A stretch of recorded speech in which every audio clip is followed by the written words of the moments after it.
Stephen King once wrote that nightmares exist outside of logic, and there's little fun to be had in explanations. They're antithetical to the poetry of fear. In a horror story, the victim keeps asking why, but there can be no explanation, and there shouldn't be one. The unanswered mystery is what stays with us the longest, and it's what we'll remember in the end. My name is Alan Wake. I'm a writer.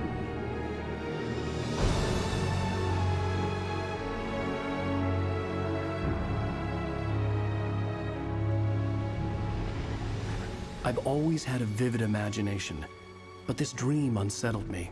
It was wild and dark and weird, even by my standards. So yes, it began with a dream. Following a typical nightmare pattern, I was late, desperately trying to reach my destination, a lighthouse. For some urgent reason, I couldn't remember. I'd been driving too fast down a coastal road to get there.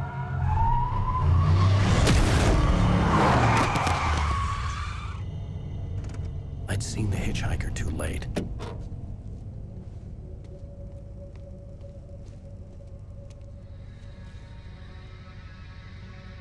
He was dead. I was convinced they'd put me in jail and I would never see Alice again.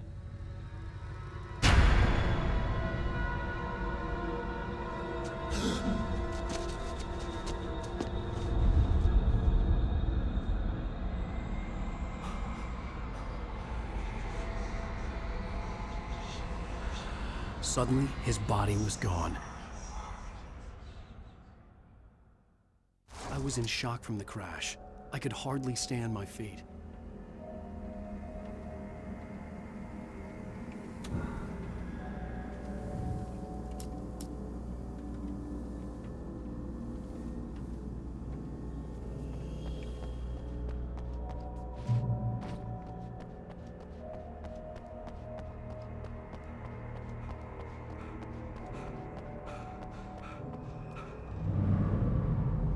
I had to go to the lighthouse. I knew there was something important waiting for me there.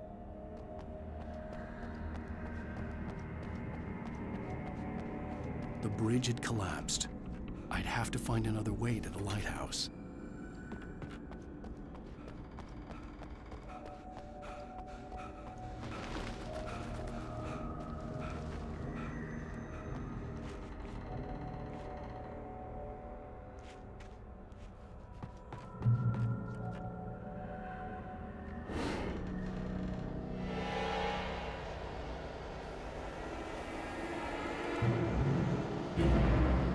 You don't even recognize me, do you, Ryder? You think you're God? You think you can just make up stuff? Play with people's lives and kill them? You think it adds to the drama?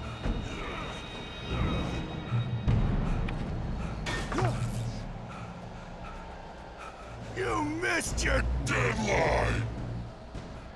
Damn.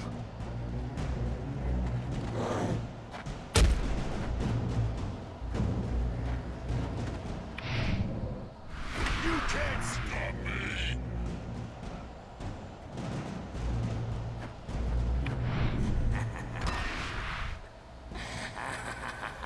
I realized that the hitchhiker was a character from the story I'd been working on. How does it feel to die by the hands of your own creation?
I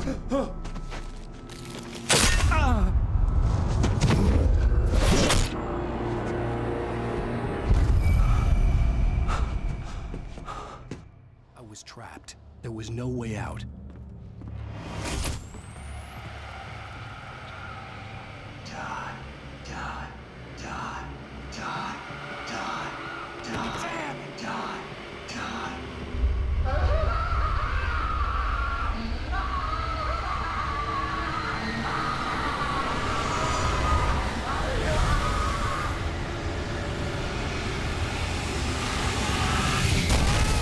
The cabin was a death trap. I had to get out.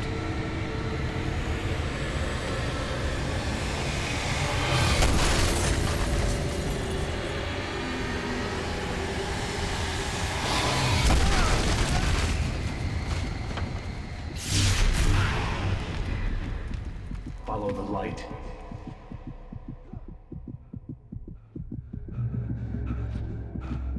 You are hurt. You should go into the light. You are only safe there.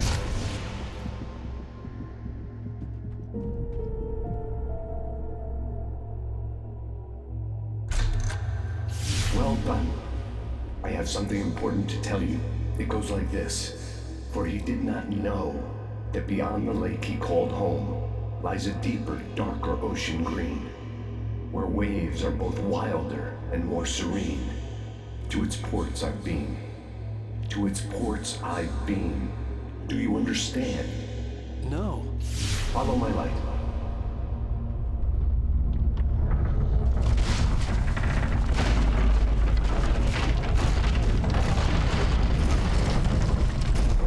I entered your dream to teach you. The darkness is dangerous. It's sleeping now. When it feels you coming, it will wake up. There's no time. I can only show you the most important thing. The hitchhiker has been taken over by the Dark Presence. You can't hurt him now. The darkness protects him from all harm. Only light can drive the darkness away and make him vulnerable again. Here, take the light. Turn your flashlight toward him and burn the darkness away.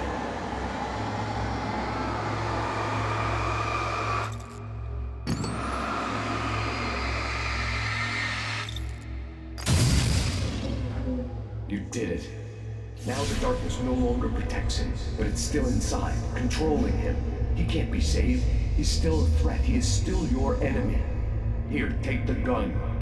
Now you'll die.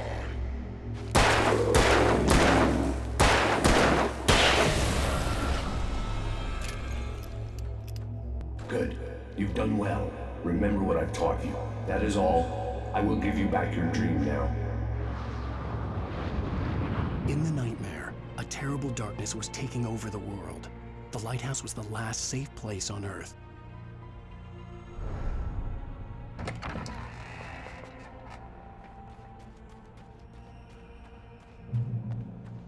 You made me this way, and now I'm gonna kill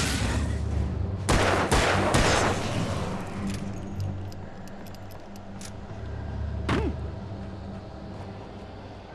This is it.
be just another nightmare.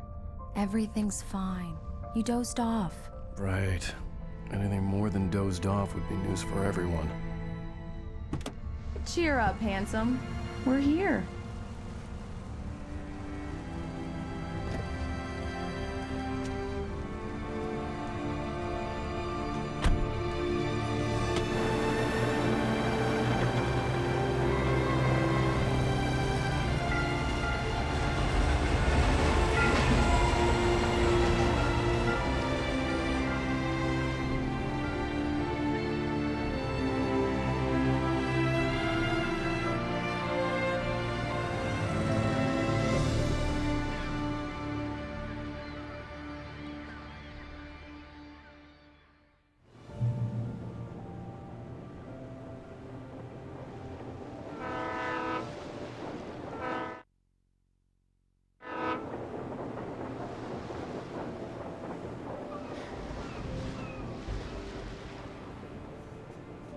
Let's act like we're on vacation. Go stand next to that old gentleman there. I want a shot of you with the town in the background. Sure. I'll even give you a title for the shot. A city boy, moments before he got eaten by a bear. Hi. Hello there. You picked a good time to visit our town. Deerfest is just 2 weeks away. Deerfest, huh? Did you hear that, honey? You have a lovely wife. If you don't mind me saying. I'm Pat Maine, by the way. Nice to meet you. Yeah, I'm Alan Wake. I won't pretend I don't recognize a famous writer such as yourself, Mr. Wake. A pleasure. I'm an avid reader myself. I hope this isn't too presumptuous of me, but I'm the night host at the local radio station. Any chance I could get an interview? Look, Mr. Maine, I'm on vacation. In fact, I'd appreciate it if we could keep my being here just between the two of us. I'm sure you understand. Fair enough. You can trust me to be discreet. Not a hard man to track down if you change your mind, though. I hope you two have a lovely holiday. Very nice. I got a couple of really good ones. And I see you made a friend. That's cute. Right. Yeah? Hey, bestseller. How's my favorite writer? Are you there yet? Barry. Yeah, we just got here. Are the locals giving you trouble? Just say the word and I'll hop on a plane and come make sure that you're left alone, Al. No, Barry, we're fine. Great, great. Just want to make sure you can relax and recharge. So, how is the place? Has it gotten your creative juices flowing? Barry, we're just settling in. Okay, Al. I'll call back later to make sure you're doing okay. And you call me if there's a problem, okay? Okay. Just looking out for you, buddy. Talk to you later. I love you too, Barry. You know he's going to be calling you every 5 minutes. Barry is Barry. I can always turn off the phone. What did I tell you? Text message from Barry. He says hi to you too. Alan, we're here. Come on, let's get back to the car.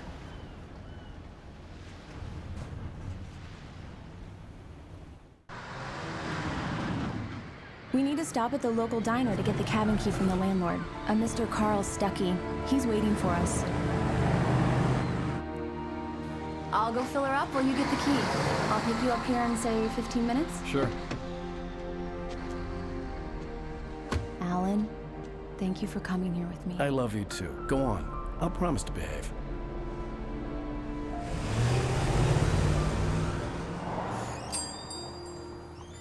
I'd forgotten there were still places like this. Towns where everybody knew everybody. Welcome to the Oh Dear Diner. Hi, I was wondering if you could help me. I'm looking for... Mr. Wake. Alan Wake. Oh, God! I am your biggest fan. I know people say that all the time, but I really am. I'm glad to hear that. Rose. Rose, I'm looking for Mr. Stuckey. Carl Stuckey? Carl? Of course, Mr. Wake. He must have gone to visit the restroom. He'll be back in a moment. I can't believe it. I've got all your books. I got the cutout from the bookstore when they took it out of the window. And you keep it here. Well, okay. Good for you. Do me a favor, Sonny.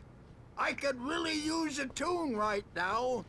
Coconut, number 6 in the jukebox. I'd do it myself, but both of my legs have gone to sleep. Bad circulation. Yeah. Are you serious? Coconut again? You disgust me. Call yourself a rocker. Unbelievable. Now that's what I'm talking about, yes! This is it. I've died and gone to hell. Don't go in there, young man. You can hurt yourself in the dark. I think I can handle it, ma'am. I didn't want to wait. I wanted to find Stucky, to get the key and get out as soon as possible. The waitress was giving me a headache. Overeager fans always did. Hello? Mr. Stucky? Carl couldn't make it. Unfortunately, he was taken ill. But I have the key for you and instructions on how to get to the lake. Okay. I wish you a good stay in my cabin. I'll come by later to check how you've settled in. And to meet your wife. I insist. Thanks.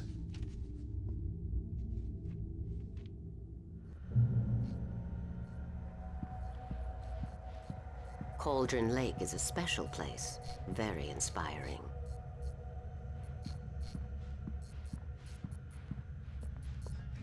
You got lucky this time, young man. You can hurt yourself in the dark. This really ought to be fixed, and then Even that sounds better than your singing. Are you all right? Splendid, splendid! Damn hernia. It swells up like a balloon if I lift anything heavier than a spoon. Yeah, splendid, splendid. It's been a long time, Tom. Good to see you. Hey, you wouldn't happen to have a bottle on you, would you, Tom? I wish. The Andersons, they're, local musicians. We're waiting for Dr. Hartman to come pick them up. They wandered off from his clinic at the Cauldron Lake Lodge.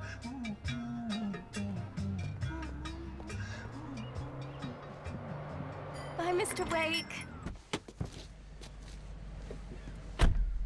Mission accomplished. The key and the directions. My hero. I got some flashlights, just in case. Hey, wait! Mrs. Wake! Your keys!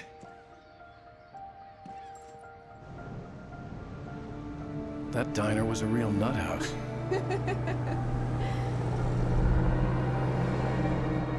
Can you believe this place? This would make a wonderful setting for a book. We're supposed to be on vacation, Alice. I'll figure it out when we get back home. Okay? Okay. We can talk about this later. Batman here on PBFF. I didn't want to talk about it. I wanted to bury my head in sand. Here's another one of my favorites to go with it. Once upon a time, I was a successful writer, but that was a long time ago. I hadn't been able to write a word in 2 years. Not since my last book. And now the weather. It's gonna be a clear night, so you folks in the big city might want to look up every once in a while, see those stars winking down at you. It gets pretty dark out here, but they'll light your way.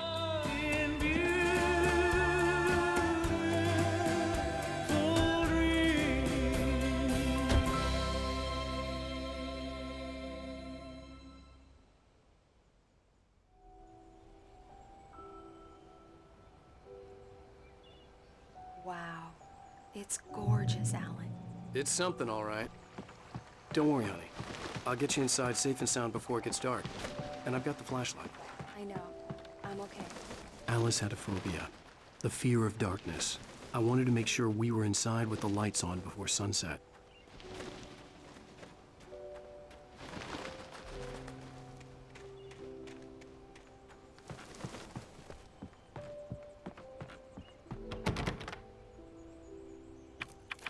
Here we go. Let's take a look inside. It's dark in there. We need lights. Can you figure out how to get the power on, honey?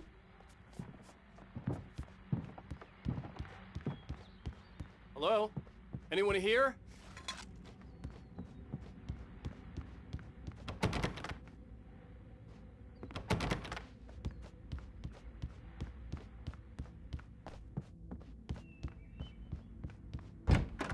For a moment, the oppressive feel of the nightmare I had seen on the ferry returned. Damn.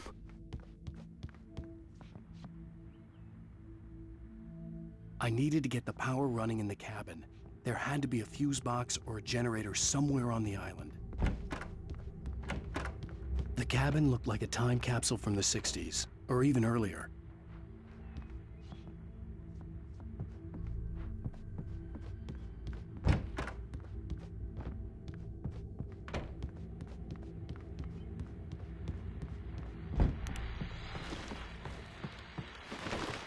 The Deerfest guests have already started to arrive. Just ran into one on the ferry. Famous artist, no less. Let's see if we can rope him into an interview later on. Now, let's go to the phones. Caller, you're on KBF-FM. Hi, Pat. It's Rose. Why, hello, Rose. What's on your mind? I know who that famous artist was. It was Alan Wake, wasn't it? He's my favorite writer. Well, Rose, I just saw him at the diner. Oh, I am so excited he's here. I'm sure he's glad to be here, too. Well, folks, I guess the secret's out. This is Pat Maine on KBF-FM. And now, some music. Great. So much for keeping a low profile. The power cable goes to that shed over there. A shoebox filled with books by Thomas Zane sat on the shelf. I'd never heard of him before.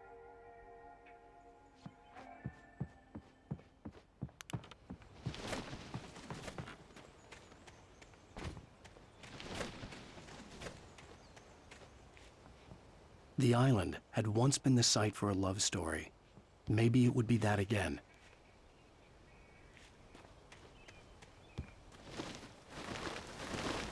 An old generator had been connected to the power cable.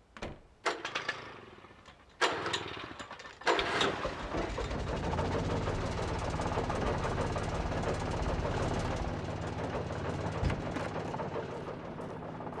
lights are on! Good work, honey. I'll freshen up a bit and start settling in.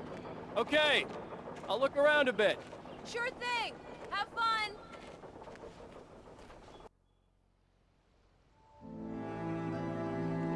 It was a beautiful place. I told myself I could rest here, sleep here, and forget about my work.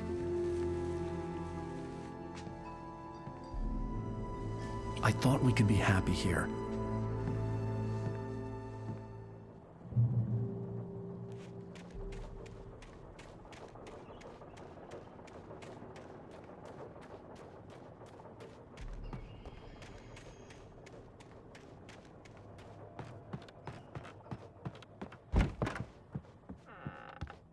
Alice? Honey? Alan, I'm upstairs. I have a surprise for you. Well, hello there. I'm not the surprise. It's in the study. Go take a look. Okay. Surprise! Alice? What is this? I guess I have a small confession to make. I thought maybe you could write here that a change of scenery would get you past— Damn it, Alice, everyone keeps— Hey, just hear me out. There's a local doctor, Dr. Hartman. I read a book of his. He has a private clinic here. He specializes in helping artists. So now you want to get me committed? No, it's not like that. That's not... Alan? Alan? Just don't! I don't want to hear it! God damn it, Alice! God damn it! I knew she wouldn't follow me in the dark. I needed some time alone to think things through.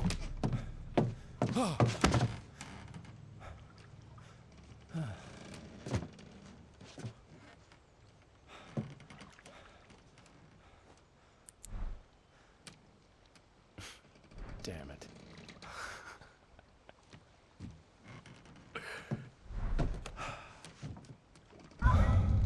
Alice?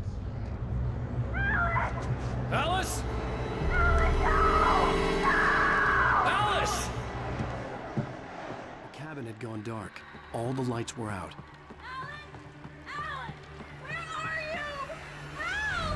Alice, I'm coming! It's all right, I'm coming! No! What the hell? Alan! Help me! Alan! No! Alice? Alice?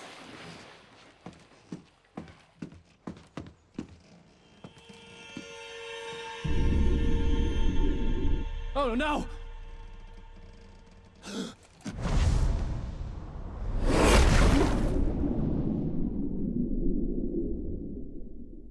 Keep going. Wake up. Alice?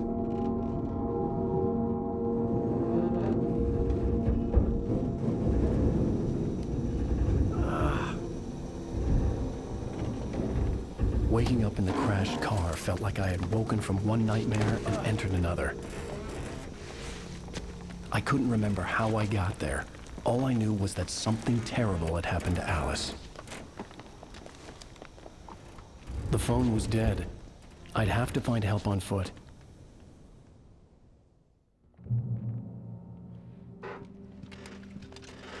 Among Alice's things was a book, The Creator's Dilemma, by a Dr. Emil Hartman. Seeing the book brought back my fight with Alice. I didn't like it, and I didn't like the guy's smug face on the cover either. The gas station was my best bet. They'd have a phone I could use. It looked like a long hike through the forest to get there.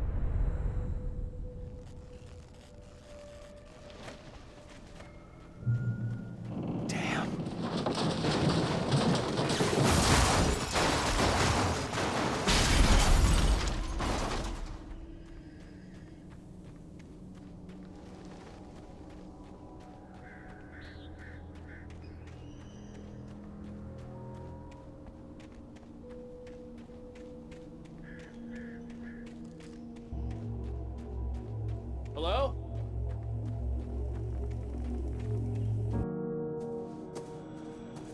Hello? Is someone there?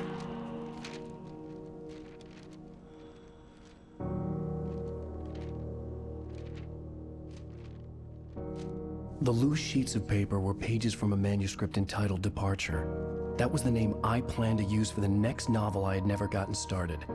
I was named the author. I hadn't written it. I couldn't remember writing it. In the scene on the page, the hero was attacked by an axe murderer in the woods at night.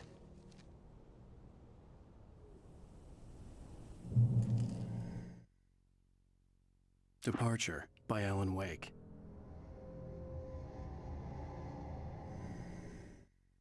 The man turned to face me. His face was covered in shadows. It was hard to make him out in the darkness of the forest that surrounded us, but the axe he lifted was plain to see. It glistened with the blood of his victim. He grinned madly. The shadows were alive, distorting his features. It was a scene from a nightmare, but I was awake.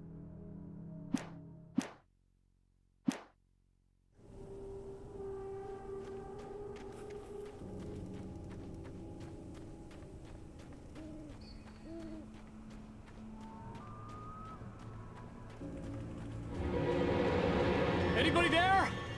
Please, I've been in an accident.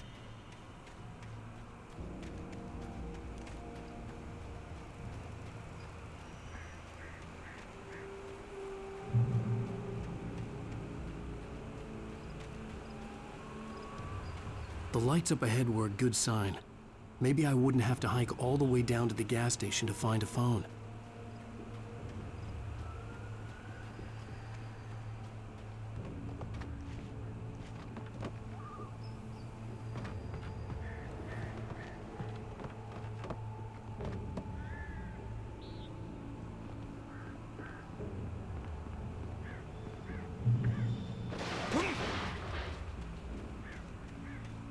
Anybody there?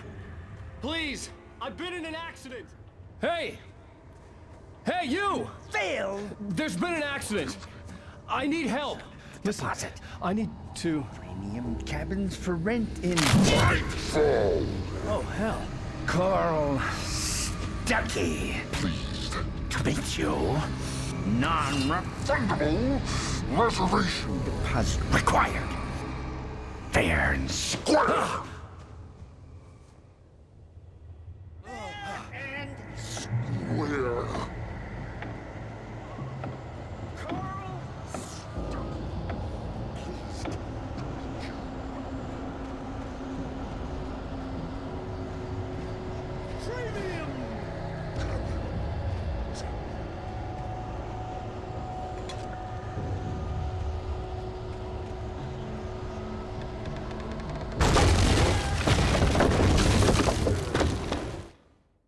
Taken stood before me. It was impossible to focus on it, as if it stood in a blind spot caused by a brain tumor and eye disease. It was bleeding shadows like ink underwater, like a cloud of blood from a shark bite. I was terrified. I squeezed the flashlight like my life depended on it, willing it to stop coming any closer. Suddenly something gave, and the light seemed to shine brighter.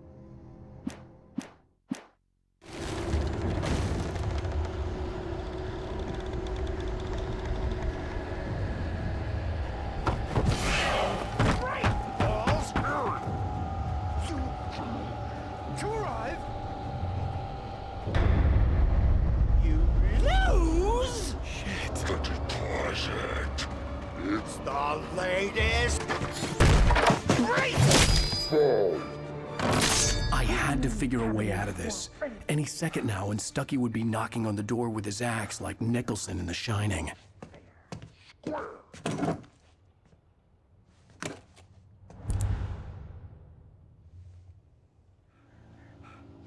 During your record, trying it's the latest thing. Incontestably proven. Health. Let you. Bright Falls Sheriff Station. How may I? Hello? See the sights and keep those cholesterol levels. This is bad.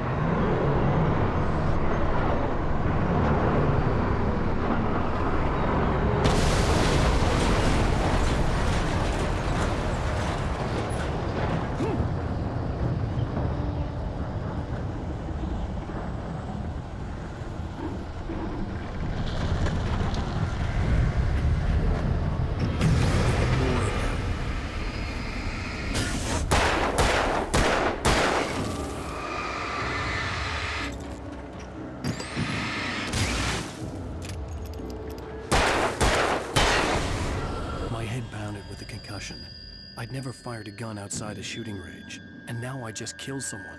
Or something. There were no bodies. They just disappeared. If I was dreaming, it felt real enough to make me sick.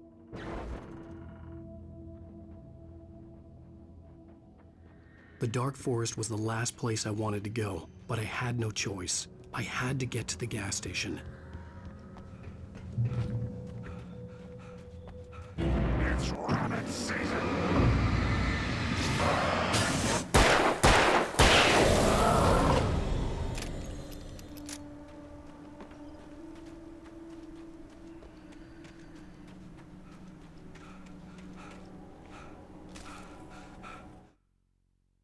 Rose knew she had been gushing, but right now, she didn't care. As far as she was concerned, her brief meeting with Alan Wake was literally the high point of her life. She watched as he got in the car with his wife. She was pretty, confident, at ease with Wake. Not like Rose. They were perfect for each other. She'd have given anything to be called their friend.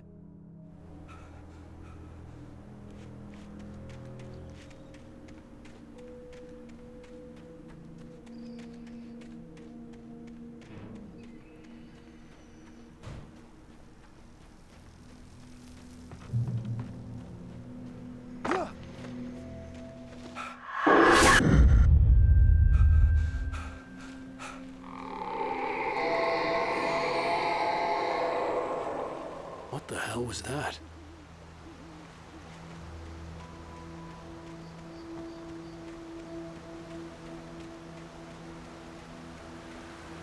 When I saw the river below, something uncoiled itself inside my head. I realized that I'd have to find a way across. I didn't even want to look at the water.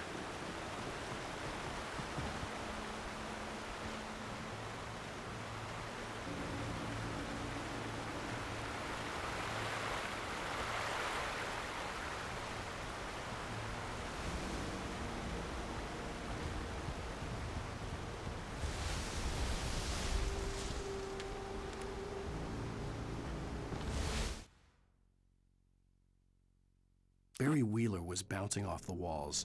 He jumped on a plane after his calls were ignored by both Al and Alice for several days.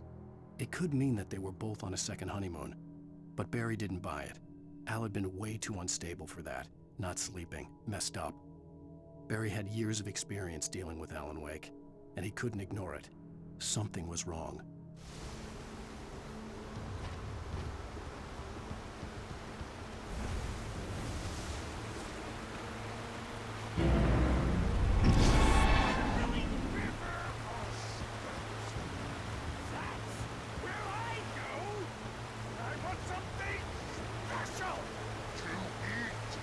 Stucky was still out there, in the dark, stalking me.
Eerie hand-painted graffiti was revealed by my flashlight. Someone had hidden a chest of supplies near it.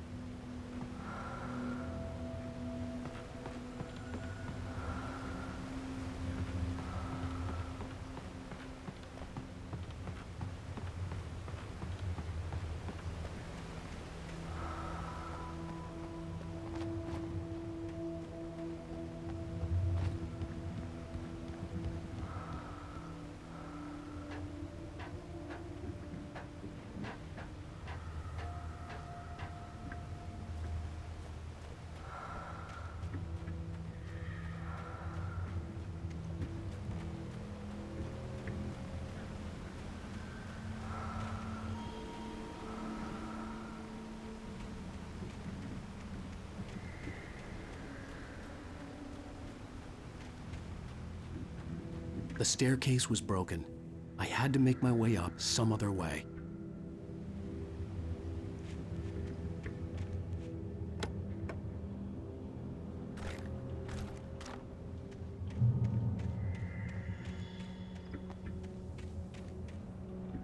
There was no power. There was bound to be a generator somewhere at the logging site.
I heard them before I saw them, swooping down from the sky and screeching as they came.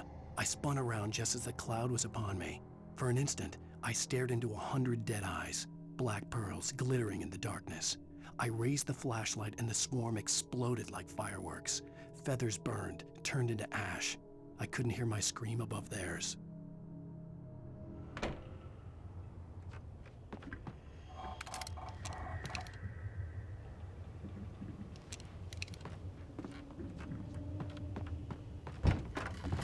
With all this forestry equipment around, there had to be something I could use to reach the top.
I was just outside for a breath of fresh air, and what a night.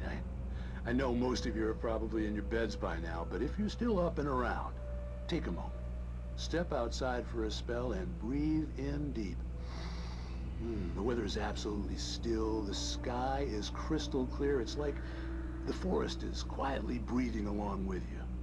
As you listeners know, I'm a night owl, and it's on nights like this I wish I wasn't cooped up in the studio. Makes an old man like me wish I could just roam wild.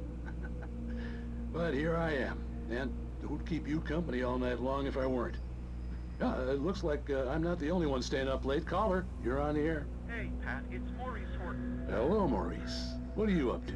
Well, I was just taking Toby on his walkies. Oh, isn't it beautiful out there? Sure, but Pat, the reason I called is that Toby heard something rustling in the undergrowth and took off after it, and I couldn't find it. Probably a rabbit. Sure. Toby loves rabbits. Well, sure. Anyway, I figured that, if anyone runs into Toby, they could grab him. My number's on his collar. And Toby's a friendly dog? Toby loves people. Usually he comes back, but we were pretty far from home, and it sounds like he went pretty wild there. Great dog, but he's just too dumb for his own good. Well, Maurice, it's out there now. Hope Toby comes home soon. Yeah, thanks, Pat.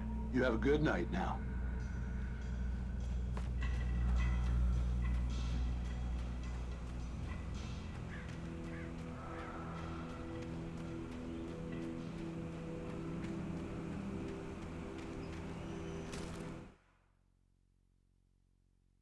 At first, I kept finding the pages as if by accident. The book I couldn't remember was either a terrible and true prophecy or an act of creation that had rewritten the world. I began to hunt the pages feverishly, for they held the answer to the mystery. With it, I could save myself. With it, I could save Alice.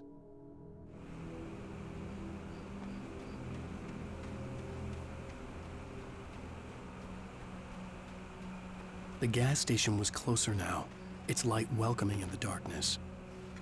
Paul makes the best dogs in the state. Belly Burster is the best with no contest. Monster Dog is second best. The famous dog is...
I stepped into the gas station's garage. It was dark and quiet. The place was a mess. It looked like someone trashed the place or that there'd been some kind of fight. Light spilled into the room through an open door at the back, and I made my way toward it. Without any warning, I was blinded by a bright light. An old portable TV on the shelf had come alive by itself. Impossibly, I could see myself on the screen, talking like a madman.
for the day!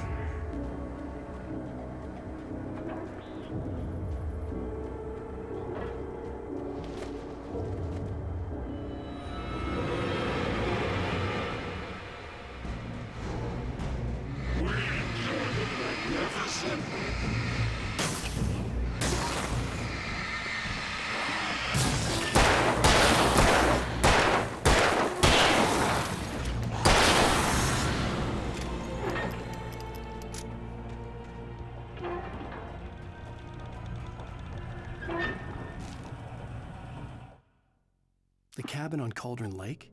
She asked. The sheriff looked at me suspiciously. The early morning light flooded through the office windows. I would probably never have gotten out of the woods alive without her help, but I couldn't tell her the truth of what I'd faced the previous night. She'd think I was lying or crazy. She'd lock me up, and she wouldn't help me find Alice.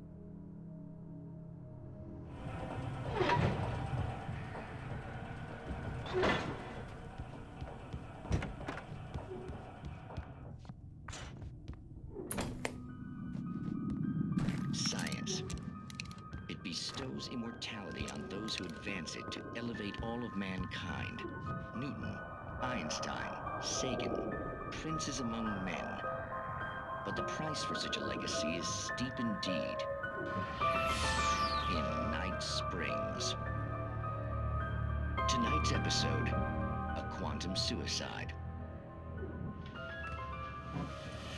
If our lives are already written, it would take a courageous man to change the script. Having called a press conference, Dr. Barclay Colvin is about to demonstrate that very courage. Ladies and gentlemen of the press, I am Dr. Barclay Colvin, and I'm glad so many of you could join me here at the Moorcock Institute.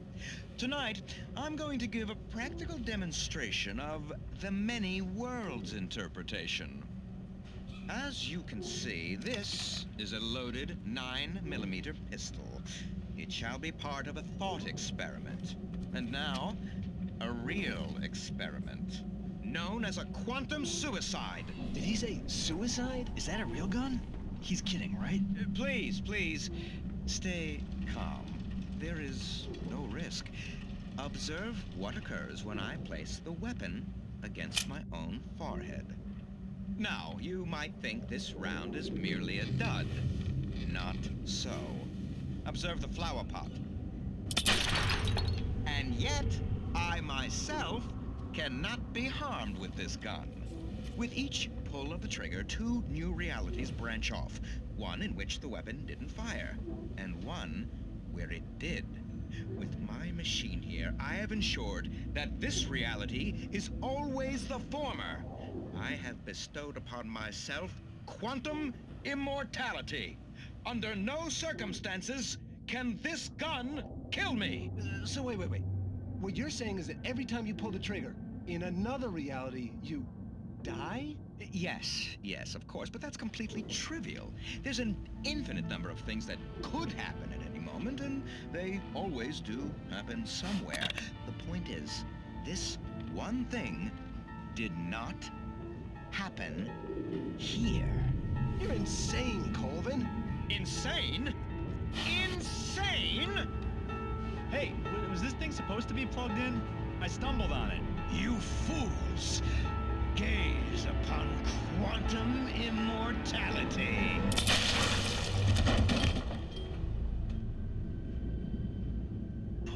Poor Dr. Colvin, felled by his own hubris or the ignorance of the masses. Perhaps he should have left the crate unopened, the decaying atom unobserved. Curiosity often kills the cat. In Night Springs.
Patience!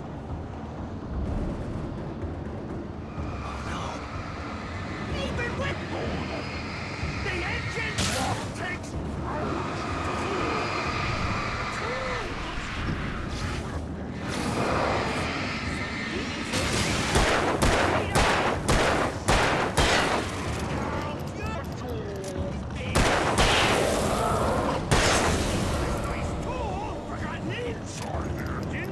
has destroyed the red car!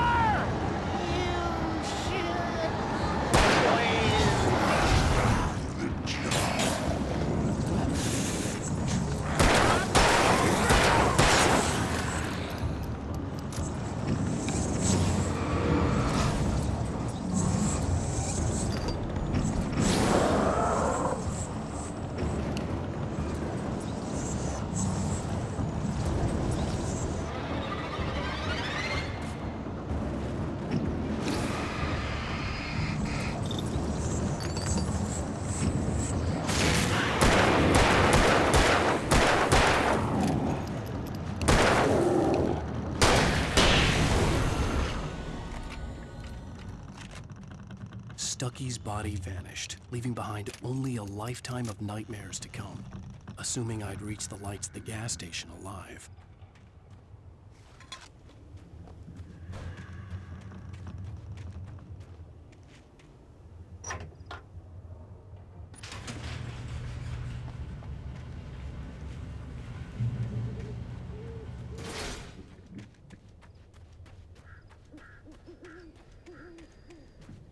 I recognized the parade float I had seen in Bright Falls when I first arrived with Alice.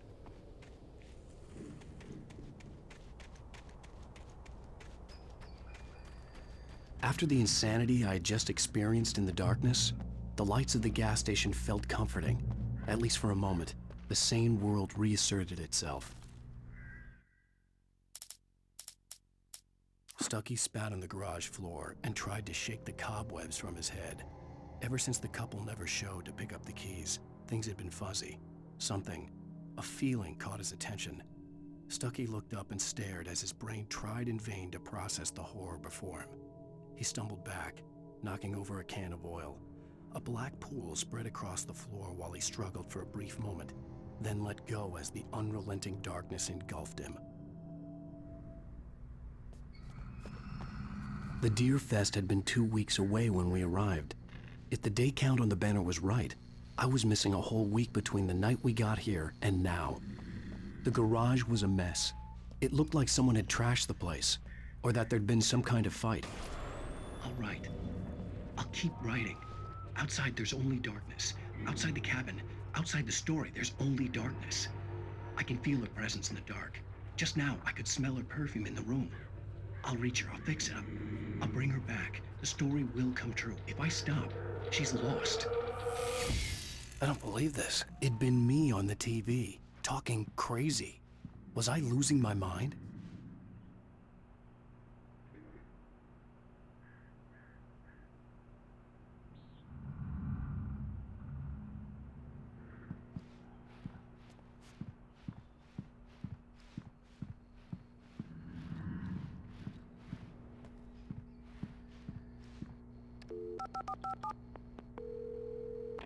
Bright Falls Sheriff Station.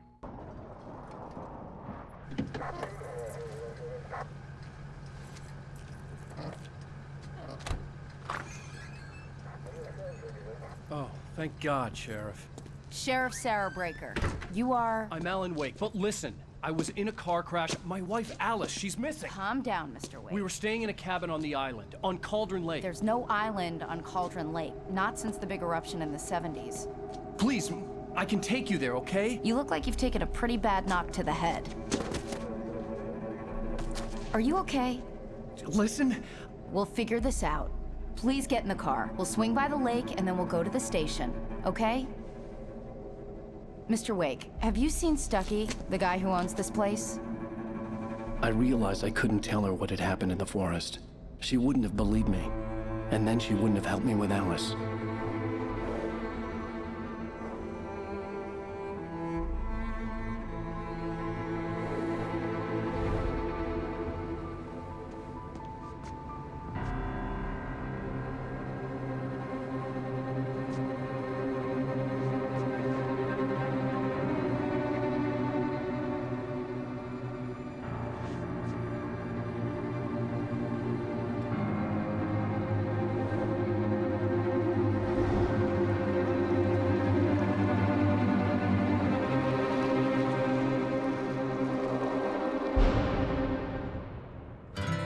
A candy-colored clown they call the Sandman tiptoes to my room every night, and just to sprinkle stardust and to whisper, go to sleep, everything is all right. I close my eyes, then I drift away into the magic night. I softly say. Previously on Alan Wake. I came to Bright Falls with my wife, Alice. Thank you for coming here with me. I thought maybe you could write here. I don't want to hear it! God damn it, Alice! Now, she's missing. Alice? Alice?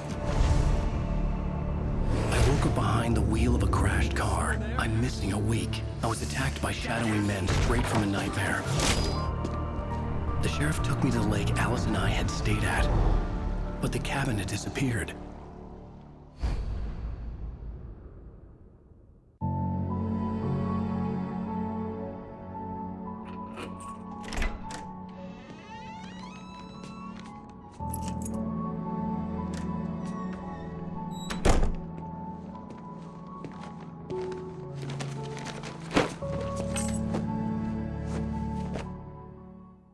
Honey, I'm home. Back here, sweetie. How was it? Worst weather I've ever seen.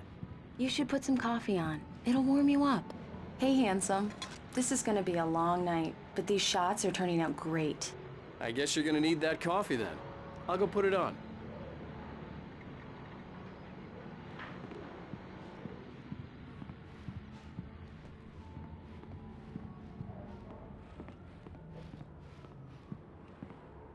Coffee's on.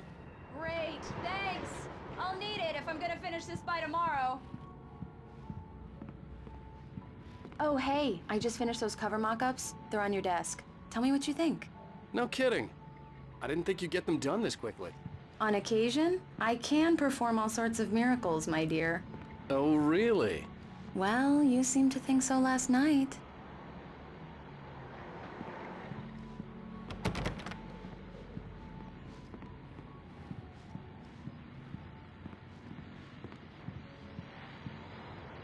These look really good. Oh, sure, until Barry gets his hands on them. Which, by the way, will have... It's true what they say about the fall and the sudden stop at the end. I'd lain here in the snow while the lurid chain of scenes that had led me here kept playing in my head. A rerun of my own private snuff movie. A memory of my corpse. Alone at my own wake. Thinking in metaphors again. The femme fatale was gone. Only a sour taste remained of the kiss that killed me. over my dead body. This was a late goodbye. 13 years after I'd gotten my revenge, it had finally caught up with me. It had been a long time to bear the pain. My blood painted the snow red. A gruesome slushy dissolved all the scattered painkillers and leisurely dripped down to the sewer, mingling with the bile of the city, becoming one with it. I can see them now, my wife and my baby. Honey, I'm home. The last time was the last time. Oh, and speaking of Barry, he called. Alan? Alan, please check the fuse box. I'm right here. I'm on it, honey. Please hurry! Honey, it's a power outage. I've got the flashlight. Okay. Hi. You okay? I'm sorry. It just really spooked me. Don't worry. We'll just break out the candles. I know it's stupid, but it's just... especially when I'm not prepared for it, you know? It gets to me.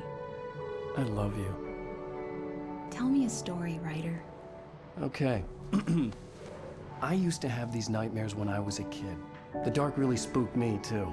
When it got really bad, my mom gave me this old light switch. She called it the clicker. The clicker, huh? Yeah. If I ever got scared of the dark, I could just flip the switch and a magic light would scare the monsters away. Oh, sure. Here it is. Alan. Maybe it'll help you too. Yeah, nice story, writer boy. You made that up right now, didn't you? No. Seriously. I love you, even if you are a liar. Thanks for this.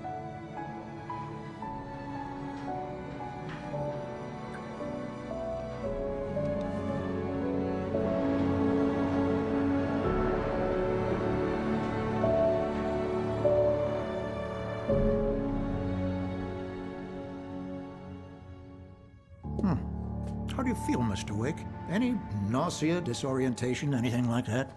Mr. Wake, how are you feeling?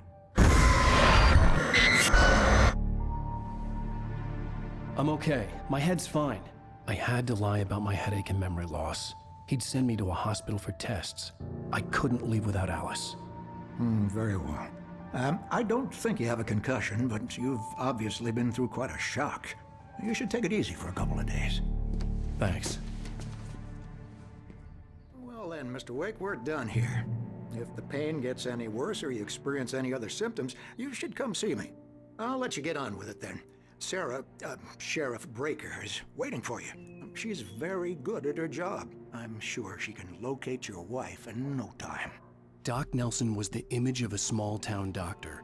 Sheriff Breaker had called him to the station to take a look at the cut in my head.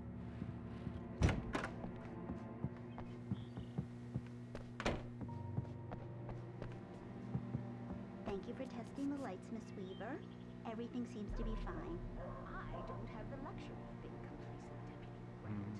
The rules will need changing, so you can't change them in the dark. I'll be sure to take care of it, Miss Weaver. Have a nice day now. Very good. Come in, Mr. Wake. Your phone's on the desk. The battery was dead. It's charged now. Have you started looking for my wife yet? My men are already on it. Now, can you tell me what happened? I'm not sure. I can't remember. We were arguing. I walked out of the cabin. The cabin on Cauldron Lake? How did you end up at Stucky's gas station? I wanted to tell her what had happened last night, but I couldn't. She'd lock me up. Excuse me. I need to take this. Hello? Alan, please help me. Alice? Stop talking to the law. You'll do exactly what I say if you ever want to see your wife again. Who is this? Go to the back lot. There's a hole in the fence on the left. Look inside the junker. I left a little something there to convince you we're all on the same page here. After you ditch the cops, you're gonna meet me in Elderwood National Park. Mr. Wake, can I help you with anything? Midnight. Don't do nothing stupid, pal. We're watching you. I need to get some air. The sheriff said I could go out back. Of course, Mr. Wake. You can get there through the cell corridor. Just don't mind Walter in there. He's one of our regulars. I thought he'd quit drinking for good. Hey, mister! Hey, can you turn the lights on? The deputies, they won't... In spite of its human mask, to describe the dark presence as intelligent would have implied human qualities on something decidedly inhuman. Nonetheless, it found the one spot in the diner that was dark enough. Some light spilled into the corridor, ravaging it. But it took the pain. Horrible as it was, the writer would soon fix that. He would be coming to the one place where it still had power. They don't understand. They won't listen to me. Hey! Hey, you! Can you help me? Thank you, man. Thank you. Hey, you're all right. You're a good guy. Don't let... The early morning light hurt my eyes and made my head ache. The man on the phone had said, go through the fence on the left.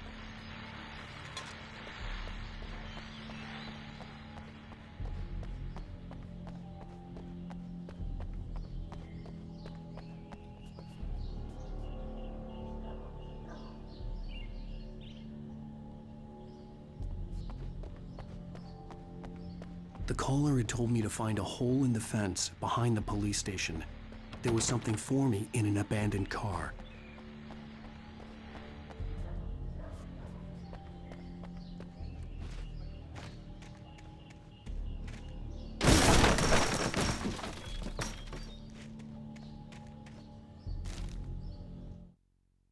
The kidnapper fired his gun one last time, and the shadow vanished into the darkness it had come from. See? Nothing to it, Wake. The thought of Alice in his hands was revolting. We stood on the wooden platform of Lover's Peak, the waterfall on the mountain behind us, the lights of the radio mast blinking red in the heights above. I fought with the urge to take a swing, force myself to speak. Let's cut the act now. Where's my wife?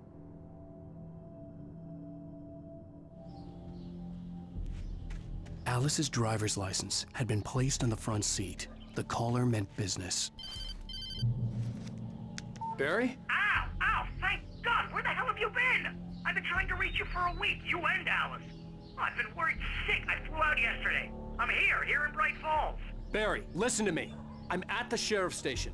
Come and get me. I can't talk now. Al, what the hell is going on? I had to get the sheriff to let me go. I needed to get to Elderwood National Park to meet Alice's kidnappers.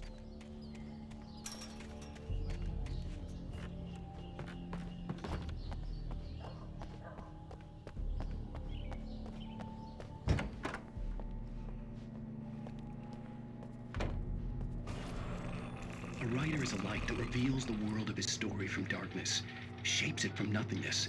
The way a sculptor carves a statue from a block of granite. If I stop, the world I'm making dies. Darkness will reclaim it. It's a long, hard journey into the dark. Alice's life is at stake, but I can't think about that, or I'll lose it. The dread lingers at the edge of perception. I'll push on. Anything is possible here. I'll write the story. I'll save her. Marvelous, Sarah. I just wanted to settle all the damage the Anderson brothers might have inadvertently caused on their recent... Alice looked through the viewfinder, lining up the shot. Cauldron Lake was breathtaking. Something caught her eye. A figure standing in the shadows behind the cabin, like a thin woman in a black dress. She lowered the camera and looked again. No one there. Just a collection of bushes that looked vaguely human-shaped. She shook her head and laughed. Regrettable little outing. They are not accountable for their actions, of course. I can assure you that my staff has been Mulligan here. Tor and Odin never caused any trouble to anyone when they were still living at their farm. Wait. Indeed. Yeah, this is Thornton. All we can Look, do is we've to located slow the break down the road. It's progress here. of their dementia. That's some good news, right? Are you feeling any better, Mr. Wake? I'd like to leave. Am I free to go? Well, we still need to talk about... Am I under arrest? No, of course not. But I need to know where you'll be staying so I can get in touch with you. I'd avoid the motel. The Majestic is known for its roaches. The cabins at Elderwood are pretty nice, though. That sounds perfect. I'm Dr. Emil Hartman. I'd like to invite you to stay at Cauldron Lake Lodge. Did you talk to my wife? I had the pleasure of discussing your situation with her on several occasions. Did you set something up with her? I invited her here. My clinic is a place where... Oh, hey! Oh, my! Take it easy. Hey, nobody move! Get your hands off of my client! Who are you? I'm Barry Wheeler, his agent. If you have business with Mr. Wake, you talk to me. You yokels won't know what hit you once I sick my lawyers on your asses. No harm done, Sarah. I'm all right. I don't want to press charges. Mr. Wake, my offer still stands. Get me out of here. What the hell was that about, Al? We don't need a replay of that thing with the paparazzi. I thought they were gonna lock you up. I had to talk to someone. I told Barry everything. He thought I was certifiable, but when he heard about the manuscript, I had him. The fact that I'd written something, even if I couldn't remember it, was enough for him. He smelled money. And he believed that Alice had been kidnapped. Anything beyond that was another story. I had a midnight appointment with the kidnapper in a place called Lover's Peak, somewhere in Elderwood National Park. The plan was to rent a cabin. I don't like it, Al. I don't like any of it. It's not good. In fact, it's the absolute opposite of good. Mr. Wake! Barry, you found him. Hi, Rose. Oh, wow. I was just thinking about you, too. Great. I was just bringing Rusty some coffee. He's on the balcony, looking after Max. Poor thing. I really need to go. Great to see you again, Mr. Wake. Later! Who's Max? What an airhead. Jeez, Mr. Takes a swing at everybody. This is not her fault. She's a very nice girl and, more importantly, a fan. She even has a fan site dedicated to you. And she was very helpful when I was looking for you. Seriously, Al, what you were saying in the car? Just listen to yourself. What, you shot a guy and his body just disappeared? When was the last time you slept? What, are you high? Have you been drinking? No! Look, Barry, I'm missing a week. And someone's got Alice. Do you and everything's understand what it sounds like when you say stuff like that? Don't get me wrong, it's a good story, could be a bestseller. But when you start confusing fiction with reality, you're buying yourself a ticket to the funny farm. Wait here.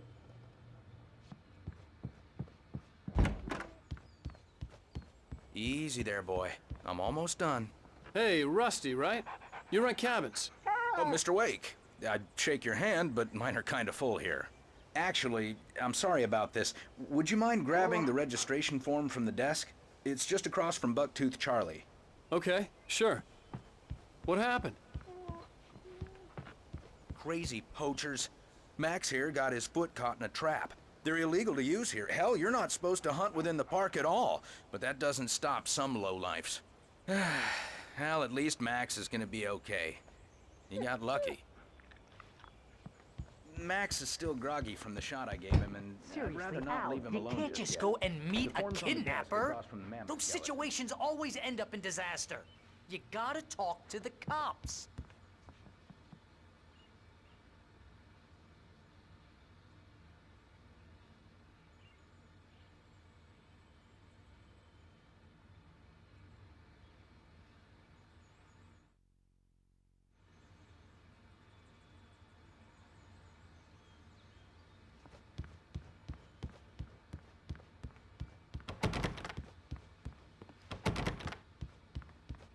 If you're trying to pull a joke on me, freak me out, it's working.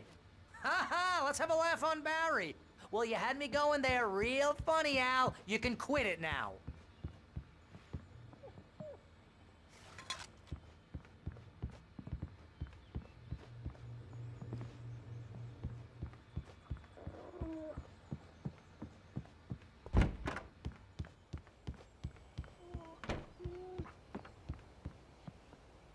I think this is the form you wanted. And here are the keys. Okay, you're all set, Mr. Wake. Glad to have you staying here. Thanks. Can you tell me how to get to Lover's Peak? Oh, sure. It's at the end of the nature trail. Just follow the paths, you'll get to it eventually. It's an easy walk. Nice spot, too. If you have any trouble finding it, just keep your eyes on the radio mast. It's right below that. Look, Al, you're asking me to believe that you shot a dude who went poof into thin air.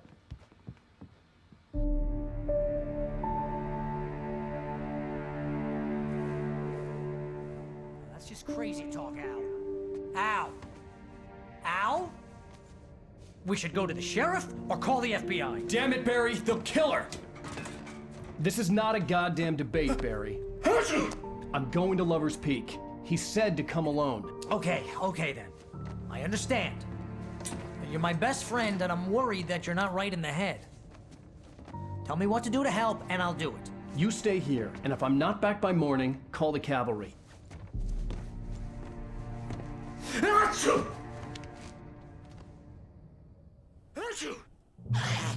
Just be careful with the natives, Al.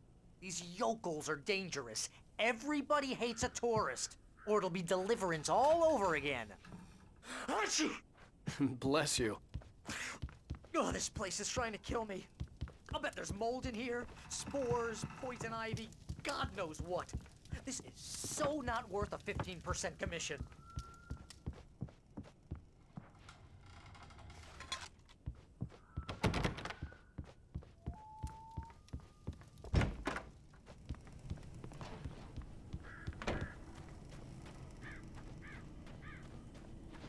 I'll wait here, Al. I'll hold down the fort.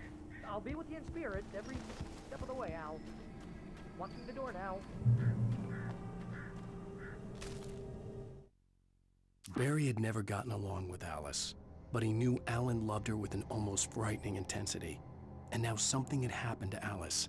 And here was Al armed with a gun and saying things people got put in padded cells for. It was as if his friend had experienced a massive psychotic episode and was now totally disconnected from reality. It scared the shit out of Barry.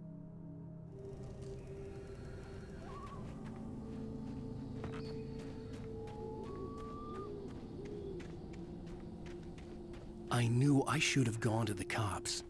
This wasn't the smartest thing I'd ever done, but I was still angry with Barry for trying to talk me out of it. These people had called me right in the sheriff's station. The cops wouldn't scare them, and they had Alice.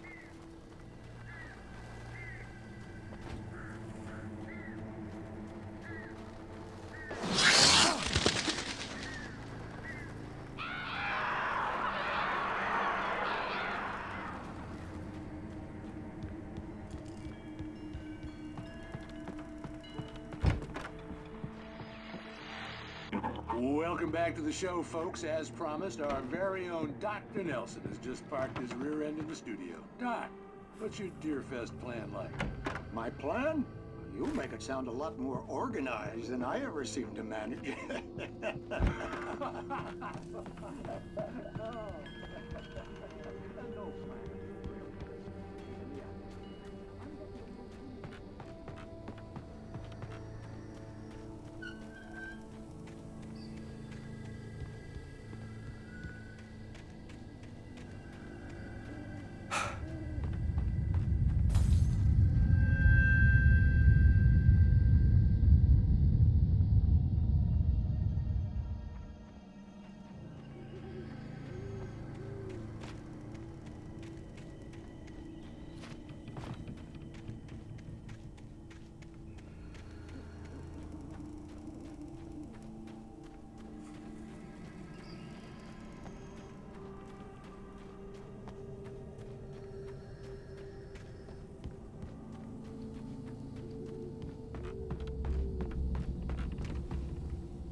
Crime and punishment.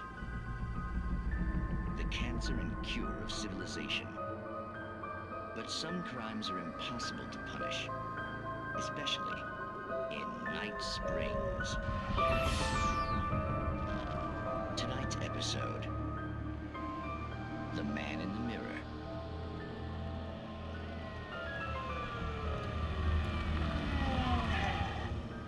He's inside, Agent. He's a weird one. So, you're confessing to killing that guy, huh? Why?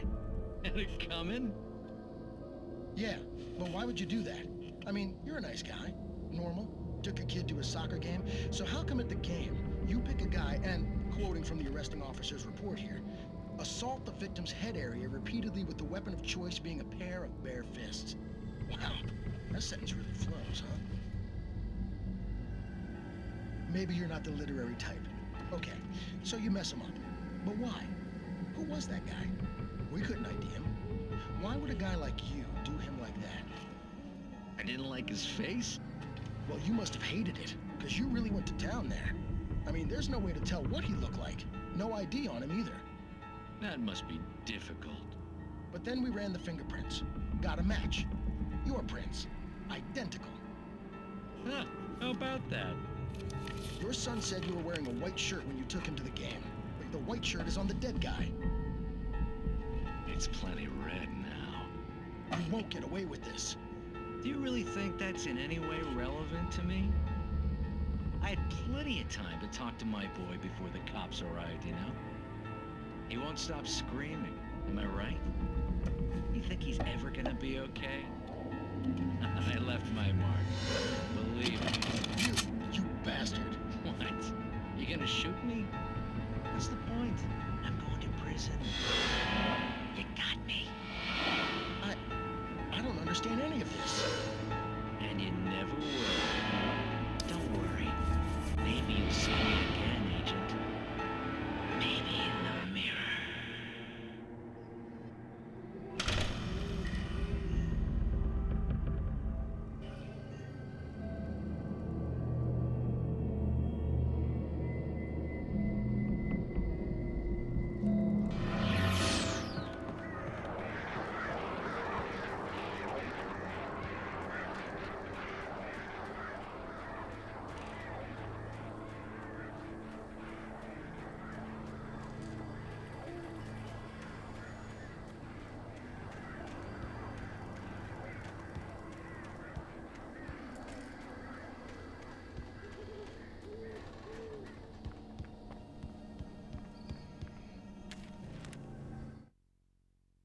Rose knew that Rusty was in love with her, and she liked him too. She liked him a lot. He taught her to dance, and life had certainly taught her the value of a man who was gentle. He treated her well, made her smile, made her feel good. But Rusty wasn't the prince of her dreams, and that tended to underline the unbearable truth. She was no closer to that Hollywood magic than he was.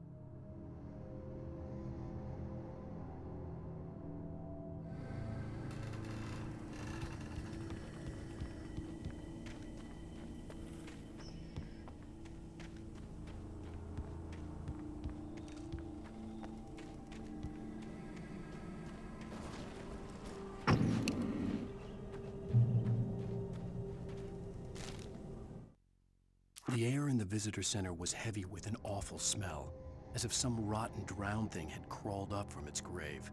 Rusty kept coughing blood. My eyes were drawn to the twisted shape of his broken leg. The attack had been vicious. Max whined in his cage. Rusty's eyes were wild with fear and terror. He gasped. "Mr. Wake, it happened just the way it was on that page."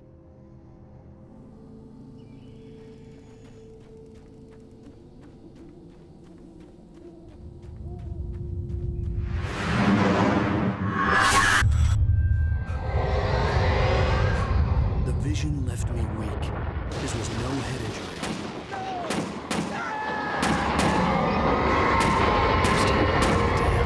Rusty, hang on! I'm coming! Please, help me!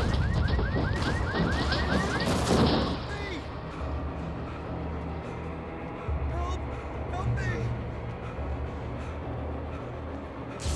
Can you hear me? Anyone! Please, help! Hello? I'm back here! Hey, please! Mr. Wake? Oh, hell. It happened just the way it was on that page. I found. Came true. It knew. So dark. It'll come back for me. You must... The lights. In the office. I have the key. Okay, Rusty. Hang on. I'll be right back. Whatever did this couldn't be far. Rusty had found a page from the manuscript. It would help me understand what had happened.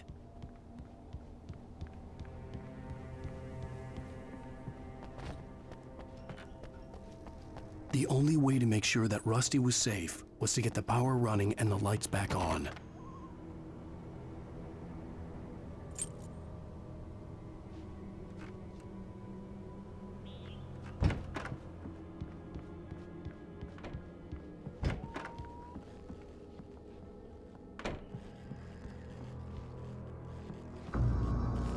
I was too late.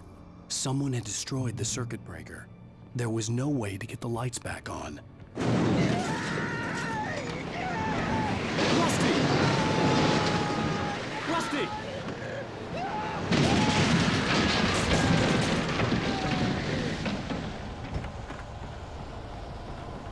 The ground was covered with oily patches that looked... The visitor center was sturdy, but the impact turned the front of the building into splinters. Rusty was thrown across the lobby like a rag doll and hit the far wall hard. It didn't hurt until he tried to move and saw his leg bend the wrong way, felt the broken rib stabbing him on the inside. Rusty howled in pain and fear, suddenly afraid to die alone, like liquid darkness. I just need hunting licenses.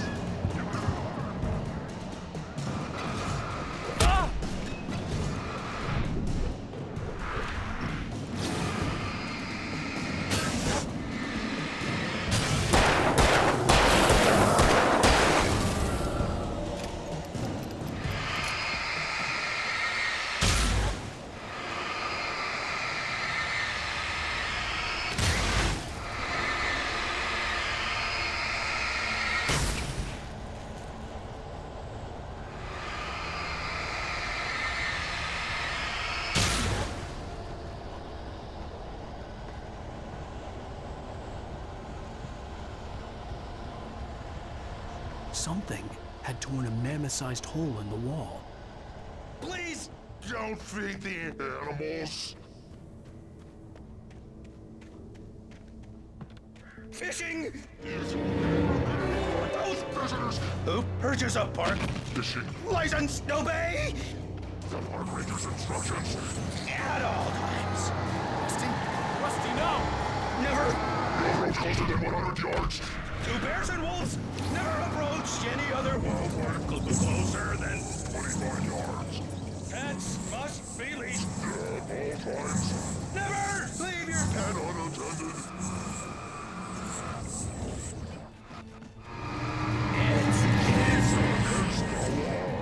To remove any...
What the hell was that? I saw it from the window. I saw something. Forget about it, Barry. It's just me going crazy. Oh, jeez. Oh, jeez. You're not crazy. I wish you were crazy, but you're not crazy. Ow, be careful. Stay in the cabin. Don't open the door for anyone. I mean it.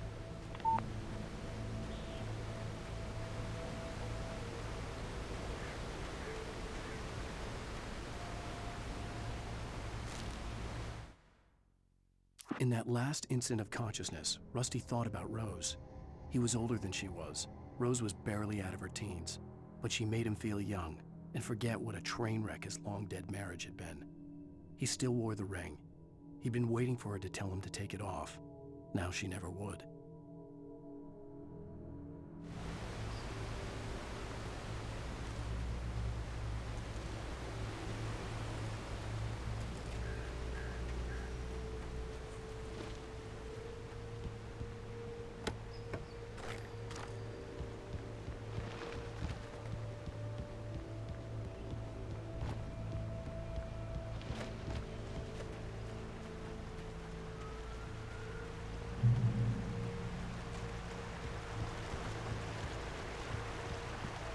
Lover's Peak was at the far end of the nature trail.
I turned the corner, afraid of what the flashlight's beam might reveal.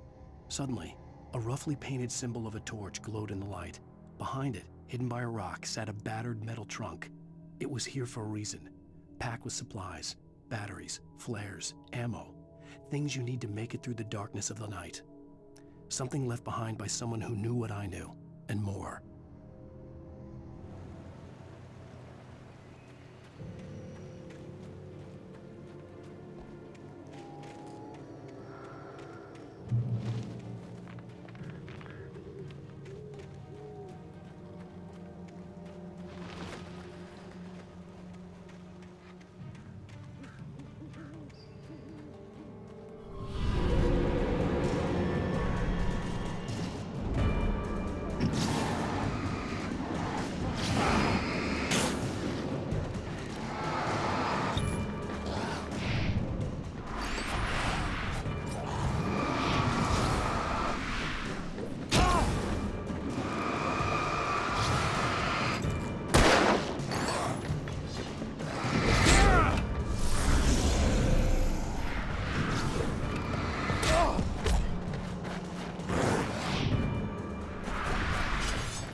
Agent Nightingale didn't want to be in Bright Falls.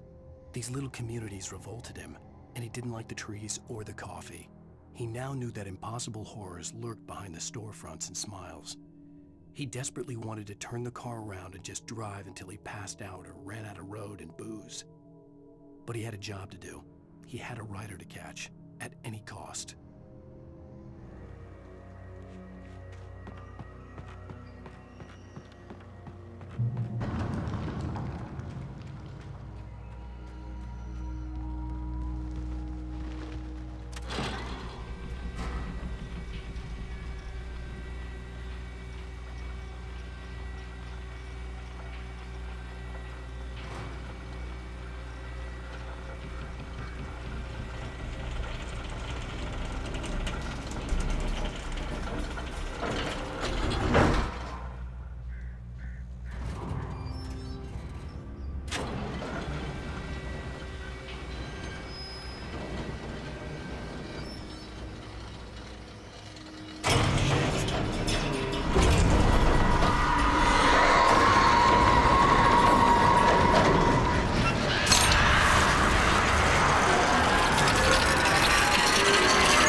We gotta get moving. More of them coming. That flashlight's kid stuff. The flares will keep the bastards away.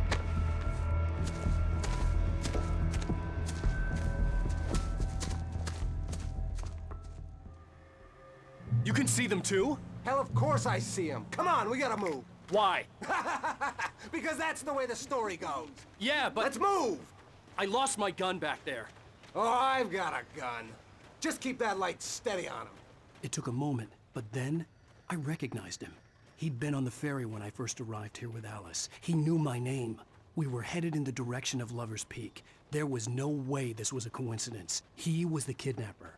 Come on, Wake! You better keep up. What I got for you?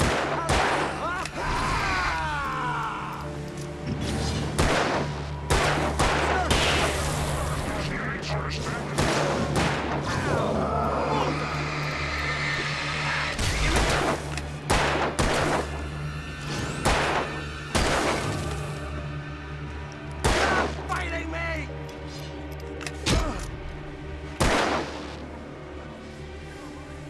Like that, boy? Huh?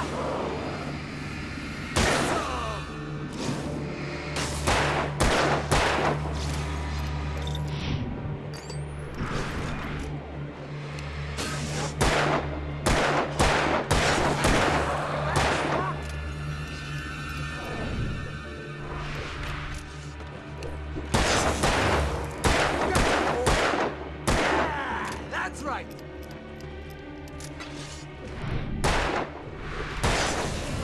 Lover's Peak. Right up these stairs, Wake. Use the flares from the emergency box to hold them off while I get these boards off. Give me the gun. Yeah, no can do, Wake. Are you kidding? Give me the gun! No time for back talk. Pull them off, damn it.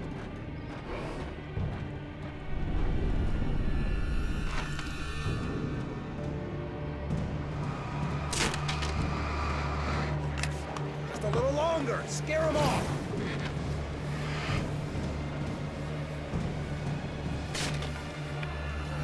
Get some light on those bastards. That'll keep them off.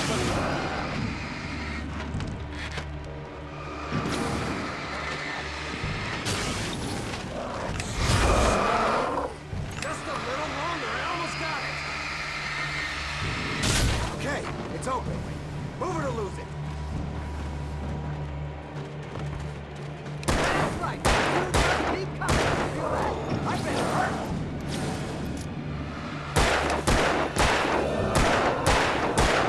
Oh, you feeling better now, Wake? All cozy and safe.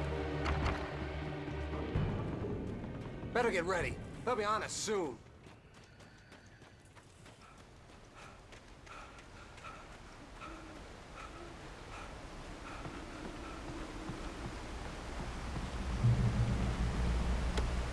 Wake. The last stand. There's more flares here. Get ready. We fight them as long as they keep coming. Give me the goddamn gun! They're coming! That's not how this goes. Get with the program, Wake.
Wake. The last stand. There's more flares here. Get ready. We fight them as long as they keep coming. Give me the goddamn gun! They're coming! That's not how this goes. Get with the program, Wake.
Let's cut the act now.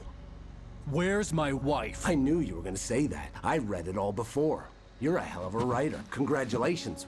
You're gonna bring about something glorious and terrible once we get you some proper editorial control. What the hell are you talking about? Where's Alice? I want the entire manuscript, or she's gonna suffer bad. You touch her mouth.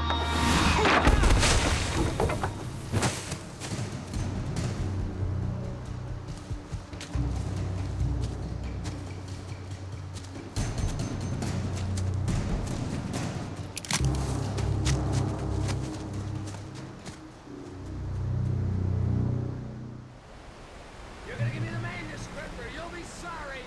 No! Come back here! I swear I'll kill you if you hurt Alice! Do you hear me?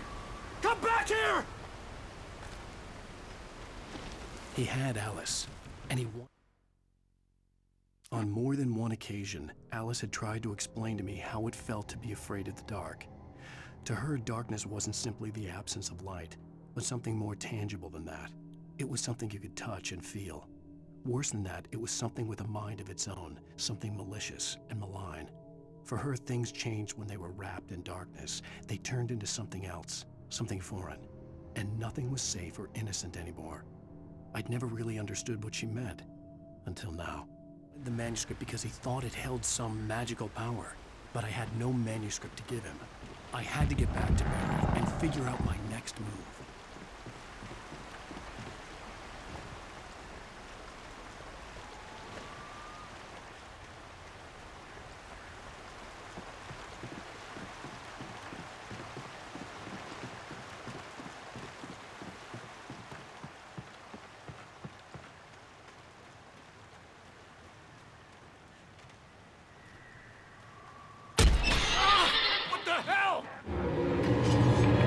Rusty had warned me about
The night had been one desperate situation after another. I was exhausted, and my body felt as though it had been chewed up and spat out. The flashlight was heavy in my hand, and each pull of the trigger sent a painful shock up my arm. But I was finally out of the woods, and things were looking up. That's when I heard the chainsaw.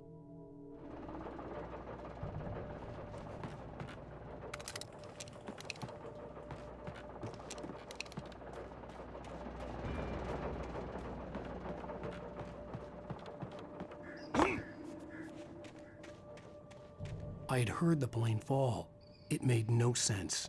It was clear that it had just fallen here, but it was very old and obviously hadn't flown in decades. Looking at it sent a shiver down my spine.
When Barry saw the darkness attack the visitor center, it made him a believer.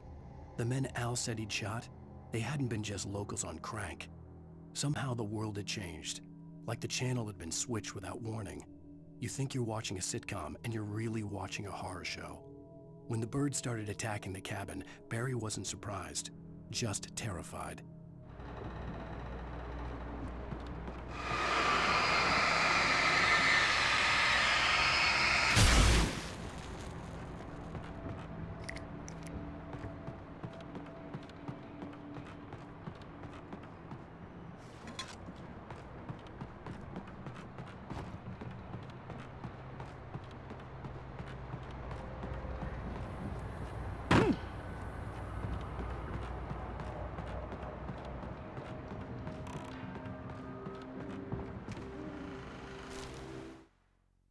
The logging site was a mess.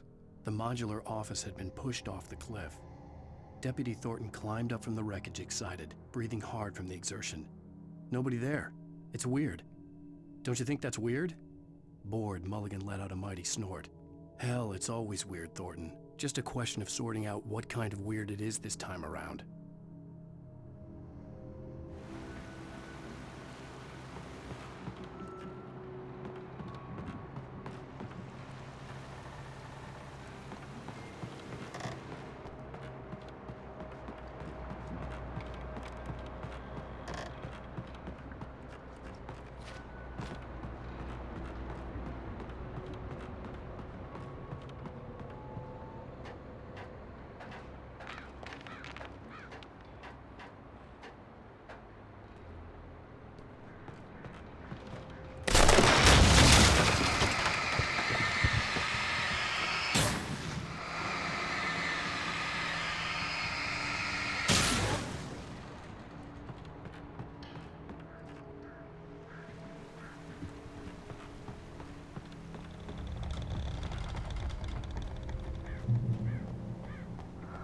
Be aware of Widowmakers.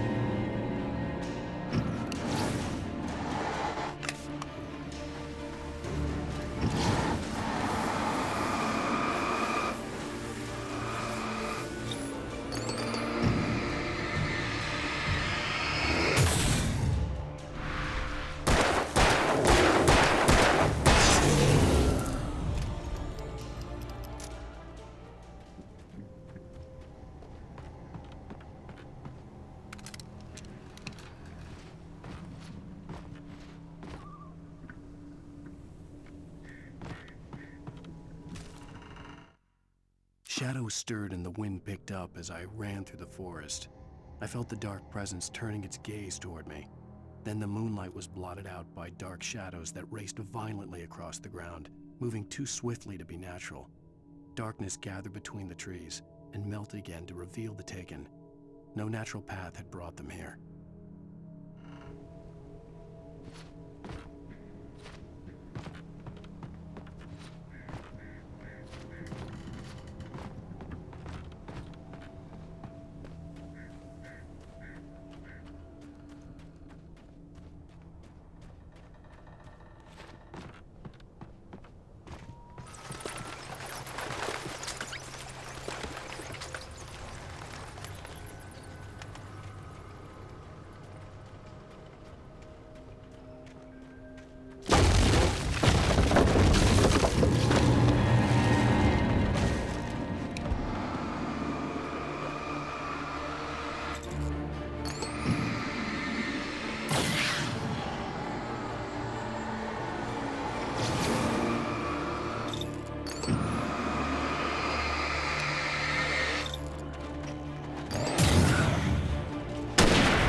hazardous occupation.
Barry? Ow! The porch is covered with burns. They've got old Hitchcock on me. Stay out of sight. I'm on my way. Don't open the door. What am I, crazy? Stay hidden. I'll be there soon. Just make sure you keep the lights on.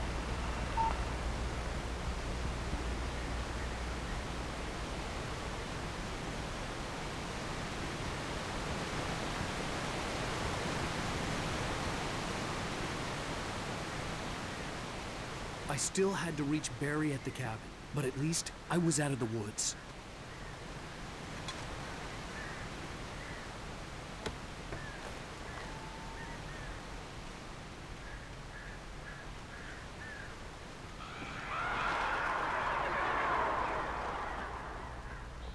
I'd have to get the car from the locked garage. It would get me back to Barry faster, and the headlights were a welcome bonus.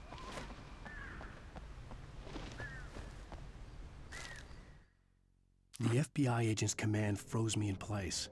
I considered surrender. It was all falling apart anyway. I could give in, let someone else deal with it, but it felt all wrong. Call it instinct, his posture, the way he held the gun. He was no friend. Shots ringing in my ears, I leaped for the hole in the fence and stumbled into the darkness beyond.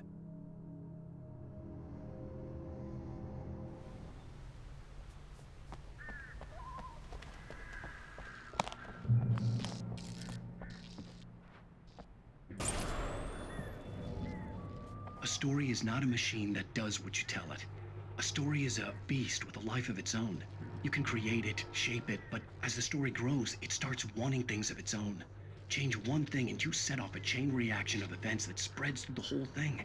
The characters have to be true to themselves. The events need to follow a logic that fits the story. A single flaw and the magic is gone. The story dies. Alice dies. You can learn about nature and yourself.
flare gun was probably the best weapon I could imagine against the dark things I was facing.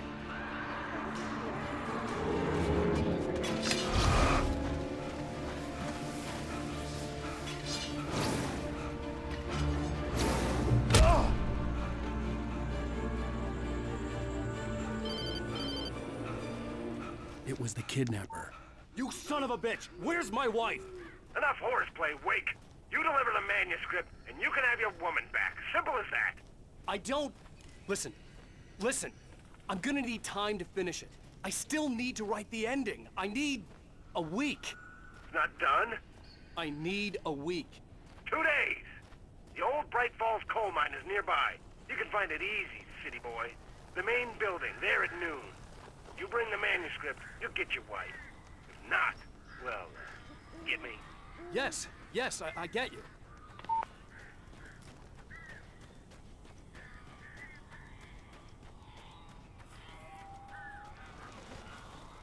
Barry had talked about birds over the phone.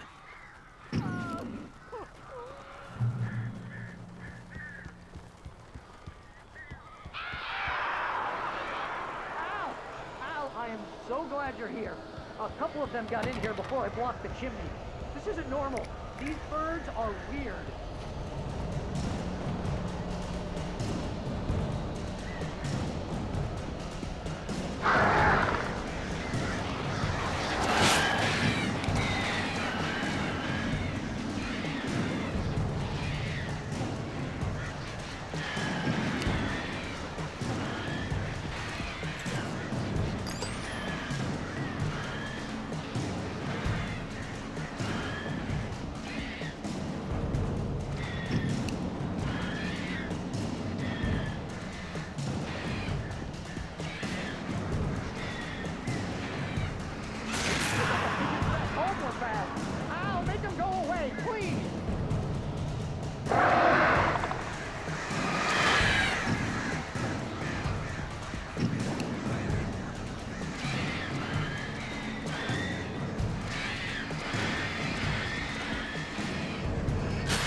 Hey, Al.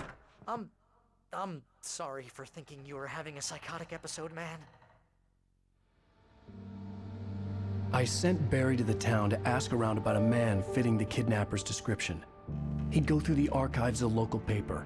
Perhaps he could learn something. Anything about the island and the cabin that had disappeared. The man wanted a manuscript. I had to try to write him one to get Alice back.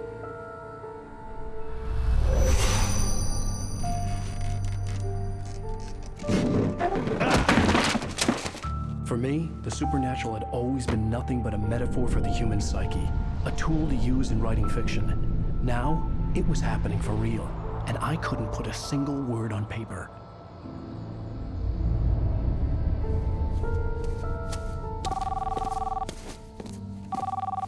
Barry Wheeler speaking. This is Rose. Rose? I found Mr. Wake's pages. Oh, you sweet, brilliant girl. Could you and Mr. Wake come get them? I live in the trailer park outside the town. We'll be there in less than an hour. Bye now. See you soon. Have a great day. Hope you come back soon. Welcome to the Oh Dear Diner. Good girl.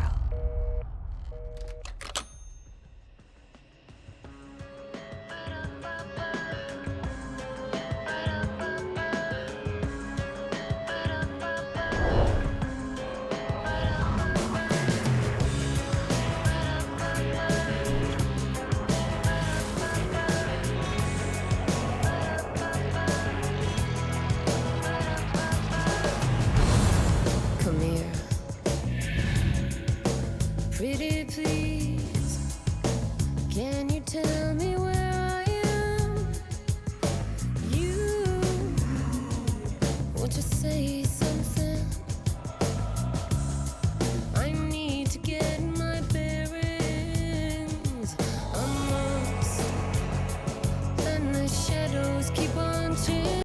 Previously on Alan Wake, Alice has been kidnapped. Alan, please help me. Alice? You'll do exactly what I say if you ever want to see your wife again. I can't tell anyone except my agent Barry. Damn it, Barry, they'll kill her! You're my best friend, and I'm worried that you're not right in the head. The ransom is a manuscript I supposedly wrote that's coming true before my eyes. It happened just the way it was on that page. So dark. I have found only a few scattered pages. I want the entire manuscript. The deadline is in 2 days. I found Mr. Wake's pages. Good girl. How the hell did she get her hands on the manuscript anyway? I don't know. She's resourceful. I told you you were too hard on her.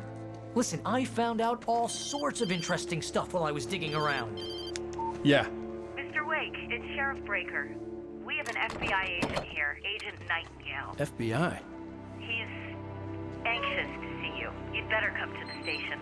Okay, I'll be right over, Sheriff. Let's make this quick, huh?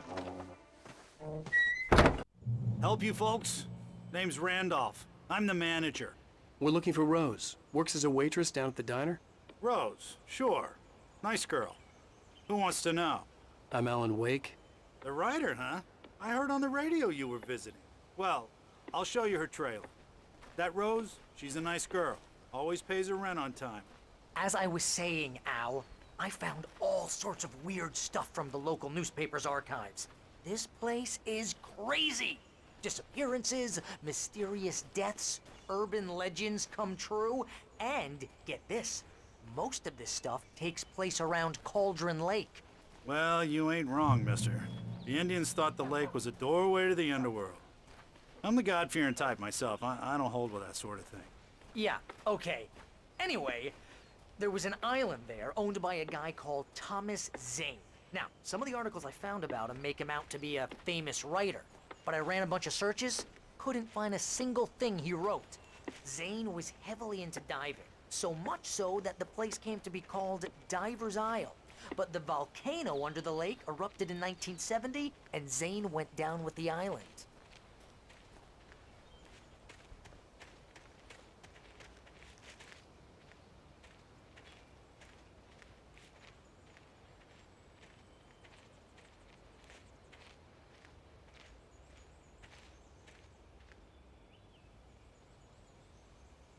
It gets better. A local girl, Barbara Jagger, drowned in Cauldron Lake just a week earlier. They were lovers. Sure, Jagger's a local spook story. The Scratching Hag comes for you in the dark. Childish stuff like that. Anyway, Al, I'm just getting to the best part. All of the articles about this stuff were written by Cynthia Weaver. I asked around, and she's that crazy bag lady you met. What, the lamp lady? She can be a little loopy, but she's not homeless or anything.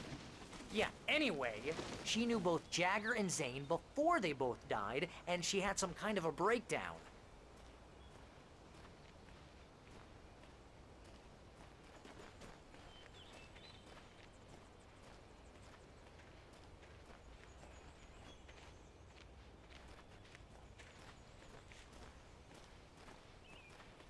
Well, mister, this here's Rose's trailer. You mind me asking what you want with her? We're just here to talk to her, pal.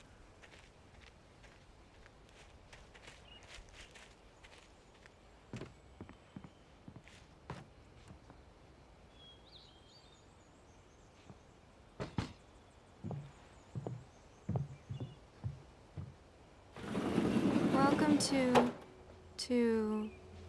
Oh dear. Mr. Wake. I'm so glad you're here. Rose, you have my manuscript? Oh. Oh, yes. Yes. Please, come in. Hey, this is really good. Rose, Yes, my manuscript. I really need it. I understand. I know what you need. A muse to inspire you. Oh, for Barry. She doesn't have anything. Yeah, hey, Al? Al, what's... Oh... Barry! What? What?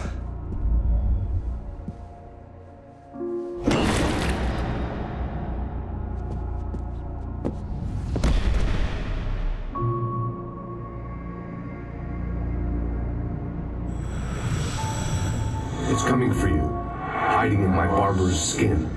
I'm too weak to stop it. You must turn the lights on.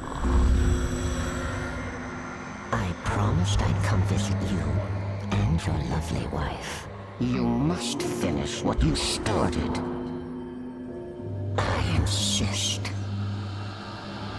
You must turn the lights on. Turn the light on. Back to work, boy.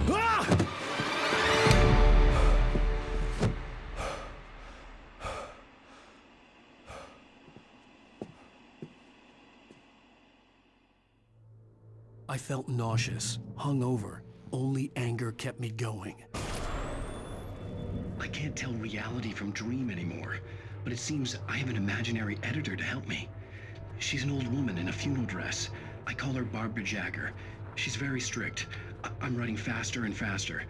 My manuscript is being heavily revised.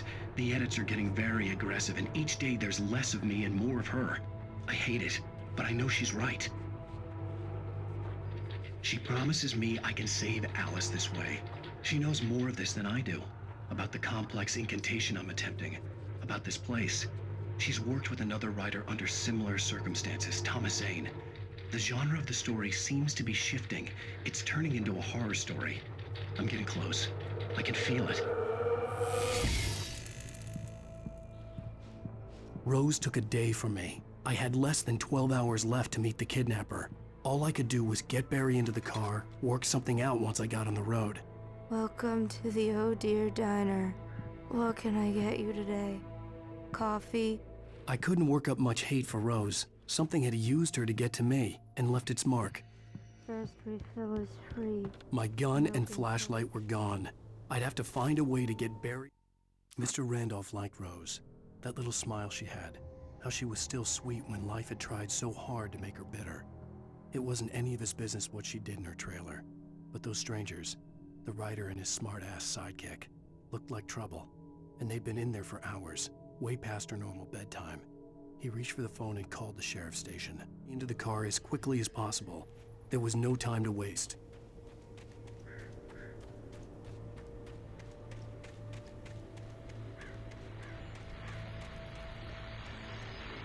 I just stepped outside to catch a breath of fresh air, and let me tell you, the weather's getting heavy. Nights like this make me especially glad I'm here talking to you and not home in bed. Once the weather takes a turn like this, I can't sleep at all. It's all tangled bed sheets and dark thoughts, punctuated by the occasional plunge into nightmare. Is it just me? Well, perhaps it is. But I hope I can make the night a little bit easier to get through. Caller, you're on KBF FM. Hey, Pat, it's Walt Snyder. What's on your mind, Walt? Well, I am the way you are, but, well, I can't sleep either, you know? I just been staring out the window here, trying to make sense of it all, but, I ain't been drinking either, you know? Well, you sound like a man with a problem, Walt. I had argument with Danny, Danny, and, then I got in trouble with the law, and, I'm just, well... I heard something like that, Walt. Yeah, well, he's, Danny's my best friend, and, they let me out on bail today, and now I'm just alone here at the window, waiting, man, and there's something in the air tonight, man. I was just outside looking up at the sky above our broadcast tower thinking the same thing. What are you waiting for, Walt? I don't know. Something's gonna happen. I think I better go. Well, Walt, maybe... No, thanks, Pat. Well, good luck to you, Walt. Hang in there. Let's take a little break, folks. This weather's really something else, huh? How can I be sure?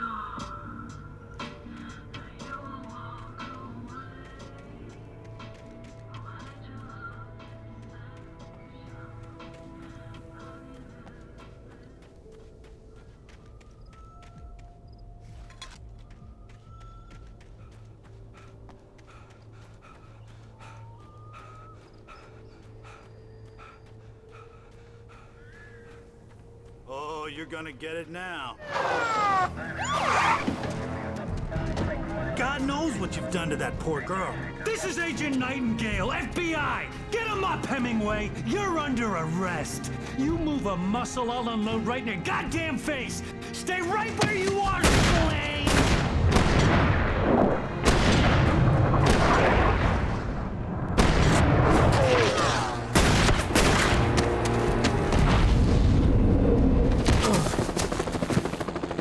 What are you? I'm standing right here, you goddamn maniac!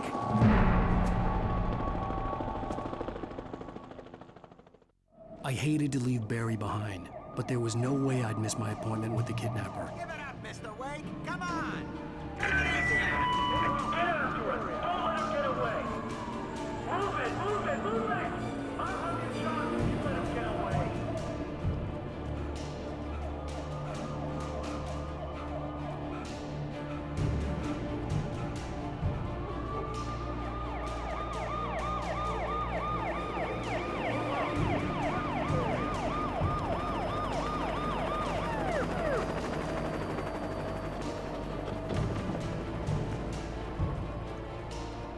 There! Freeze! Okay, men. Keep your eyes peeled. He's gonna try to make it through here.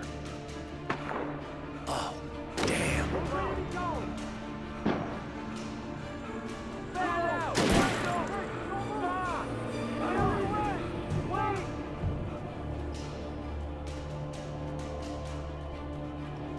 God damn it! Where did he go? This way! Keep an eye out!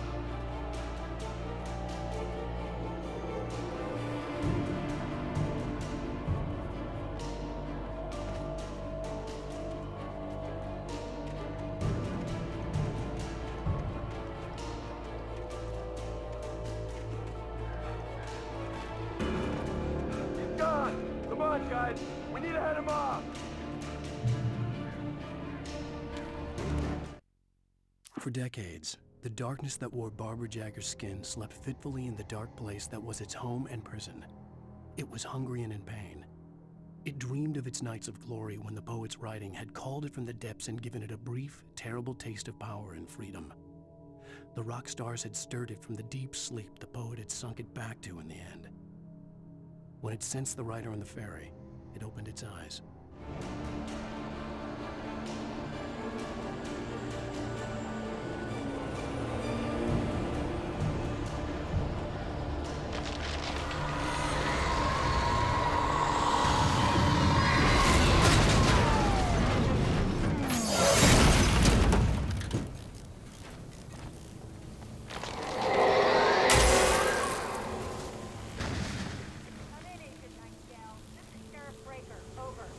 Nightingale, over.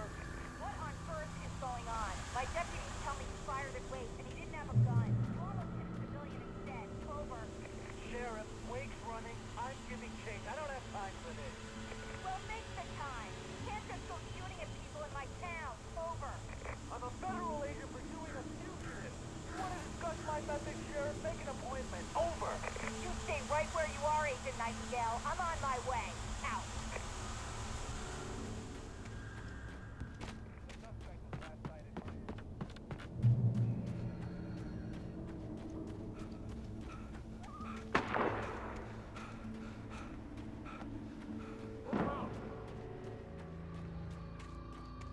Search the area.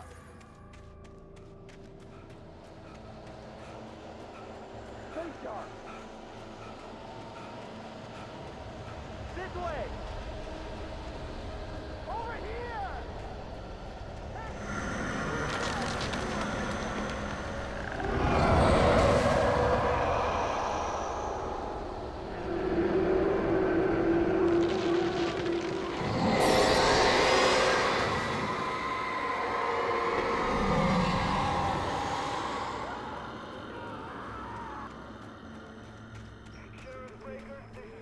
Nightingale. I've lost contact with most of the men you assigned to me. This horror was everywhere I went, circling me.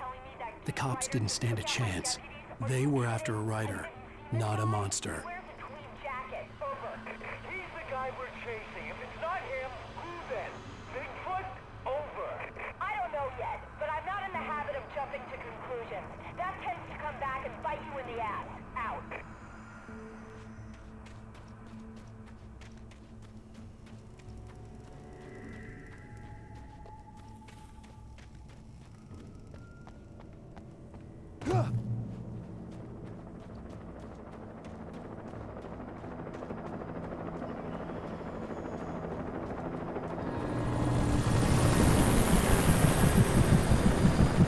You on the ground.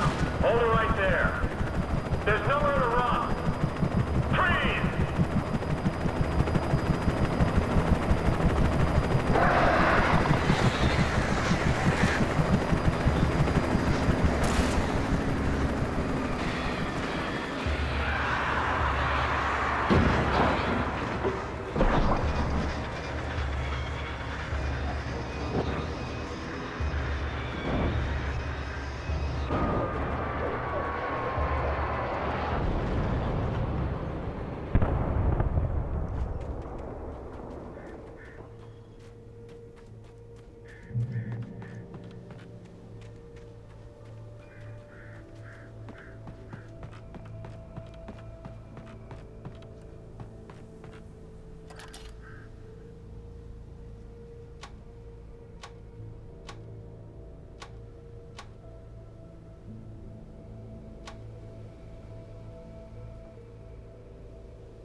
This is James.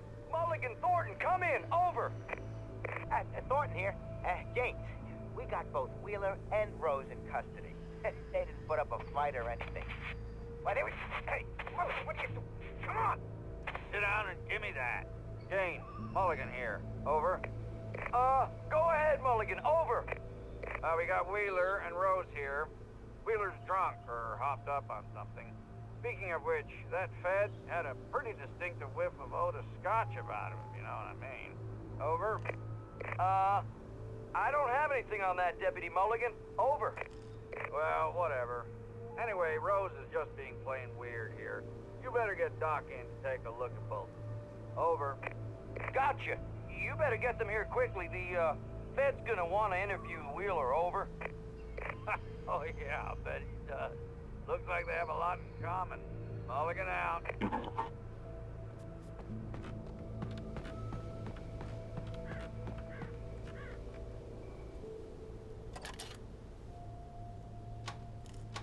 I could see the lights at the radio station in the distance.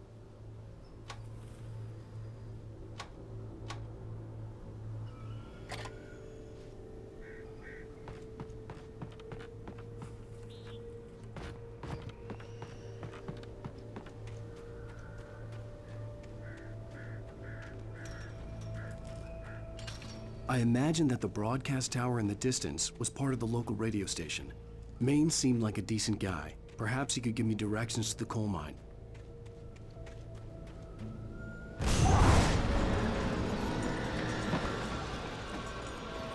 Unnatural shadows clung to the gate. The darkness that was after me was trying to stop me. I wouldn't get through without a light. There was no power to the searchlight.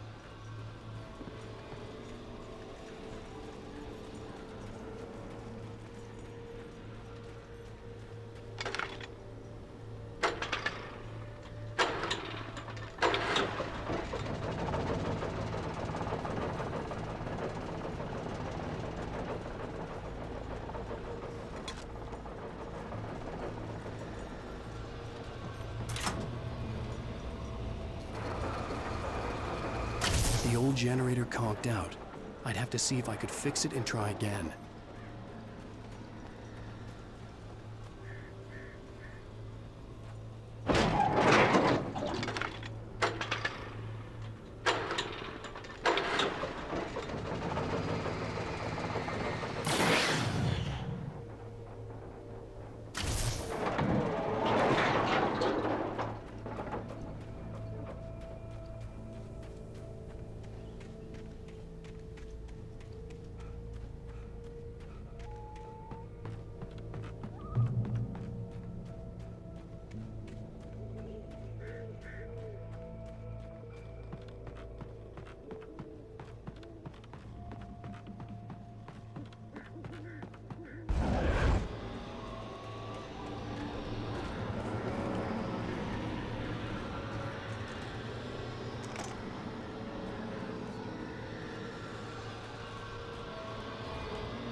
took me a moment to recognize the flashbang grenades. They were an ideal weapon for my situation. Team 1, come in. Over. Team 1, this is Sheriff Breaker. Report. Over. Team 2, come in. I need a report. Over. Come on, guys. Talk to me. Come in, please. Over.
And here's another call. You're on KBF-FM with Pat Maine. It's Milt Peabody, Pat. What's on your mind, Milt? Well, I live near the trailer park, Pat, and there's a big ruckus going on over there. Well, that's just up the road from me, too. What's going on, do you know? I don't know, but there's a bunch of police cars there, lots of sirens, a helicopter buzzing around, and I think I heard some gunshots. Gunshots? Yes, sir, like from a pistol. So can you find out what's going on? Because it's just next door and they're popping off guns there. They're still shooting? No, it was maybe 10, 15 minutes ago. It sounds serious, Pat. I'm telling you, it don't sound like no party. Well, I'm certainly going to give the station a call, Milt. Okay. You'll hear it here as soon as I hear from them. Okay, thanks.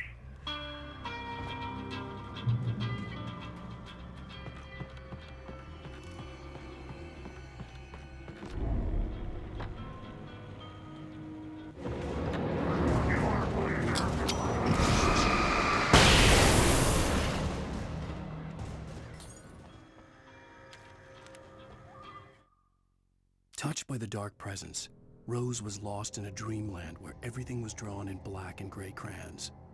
The old lady had promised her that all her wishes would come true. She would be Alan Wake's muse. She was smiling so hard it hurt her face.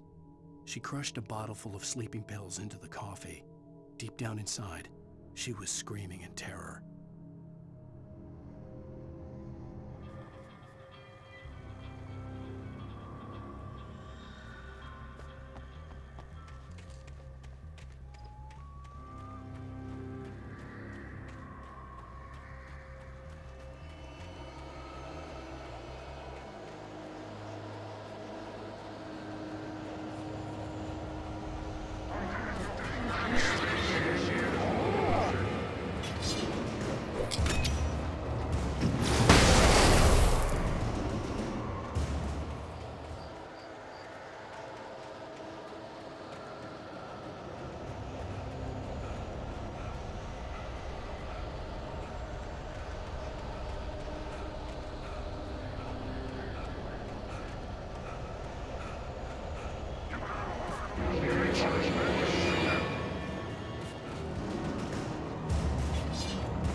hope Maine could lend me a car to get to the coal mine. It's Lorna Miles. Oh, why, hello, Lorna. What do you have for us? Well, I just don't see why the cops bother with the trailer park. What do you mean? It's a trailer park. Of course you're going to have trouble in a place like that. I mean, what do you expect? The sheriff should be helping us normal citizens instead of wasting resources on those people. Well... Let the trash sort themselves out.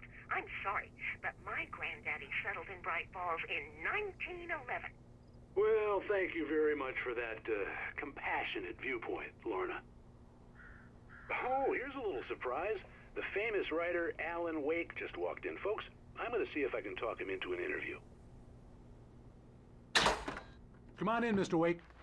Oh, I'm so glad you could find the time to do this, Mr. Wake. Nowhere to run now, Dan Brown. You back away from me. Don't hurt it. Whoa. Everyone calm down. Put the gun down. We're all friends here, right? Cool your jets, Nightingale. We got him. What the hell's the matter with you? There's a civilian in there.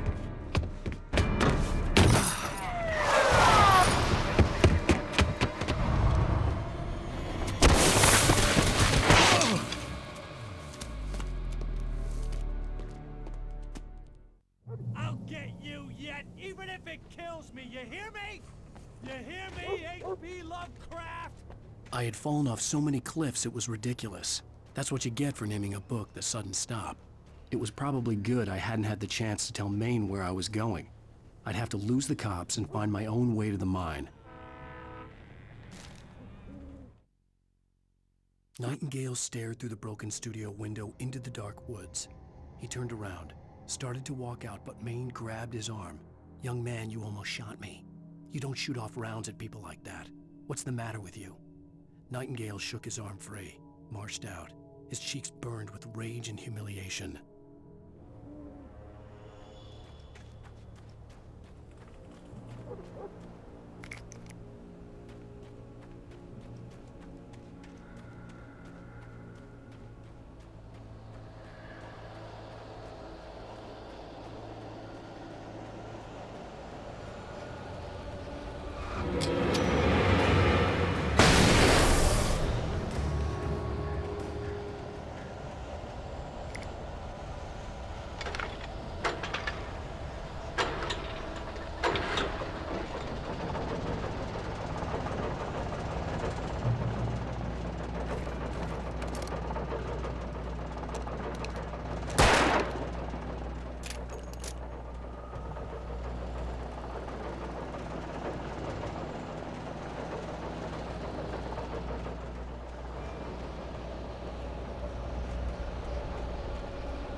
There was no sensible reason for the power company work lights to be here. It was almost as if they'd been left for someone like me to use.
The bulldozer's engine roared to life. Mud and rocks flew as it fought for traction. It crashed through the concrete wall and landed heavily in the yard. If it were an animal, it would have shaken its head after the impact, fixed its eyes on me, and charged. Of course, it had no head, nor eyes. Shadows crawled on its form, twisting it into a monster. Then, it came for me.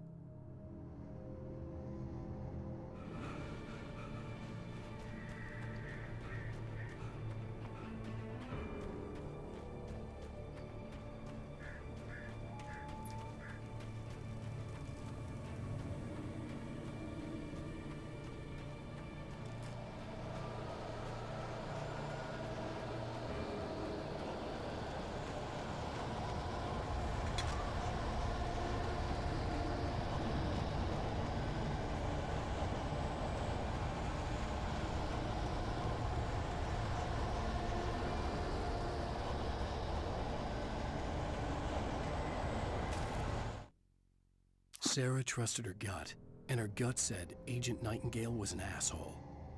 He felt wrong, and it wasn't just the smell of stale booze. It was in the way he flashed his badge, pulled rank, the look in his eyes when he wanted answers. Where was Alan Wake? What was this about an accident? Where was his wife? And most importantly, why did she let Wake go? He wouldn't answer her questions. Federal business was all he'd say.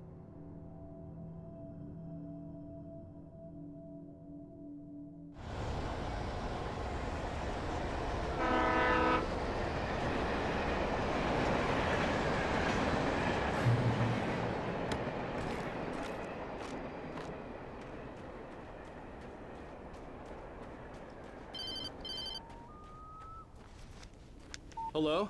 The most stubborn man I've ever met. Alice? Alice? Alan, I'm so afraid. He keeps me in the dark. Please help me. I look at you, Alan, and it's not you. Something else. Looking out from behind your eyes. Alice, I'm here. I'm so alone here. It's all gonna go to hell. You need to be careful. Cooperate. The connection had been terrible, but that wasn't the only thing that hadn't been right with the call. She sounded wrong somehow, but she had called me. The pipe wrenched itself loose from the bridge's steel framework. Wrapped in darkness, it floated in midair, twitching. For a moment, I didn't understand what I was looking at. The heavy object lurched at me with impossible force. I threw myself out of the way, but just barely. When I turned my flashlight on it, it shook in a dark rage before it flew at me again.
I could see a railway bridge up ahead, and a warehouse of some sort on the opposite shore. I hoped I could find a car from there.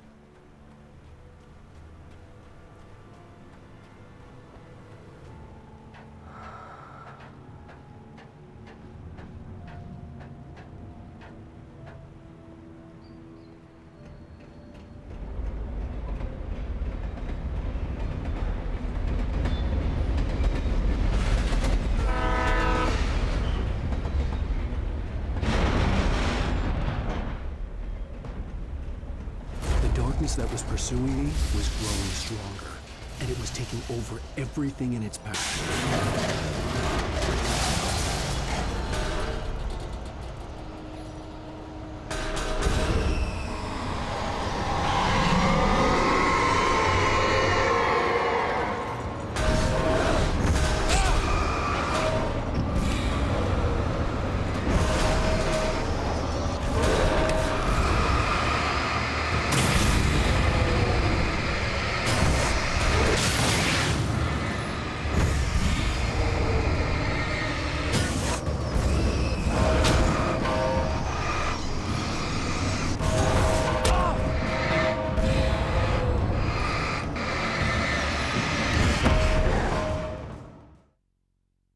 Opposite shore. I hoped I could find a car from there.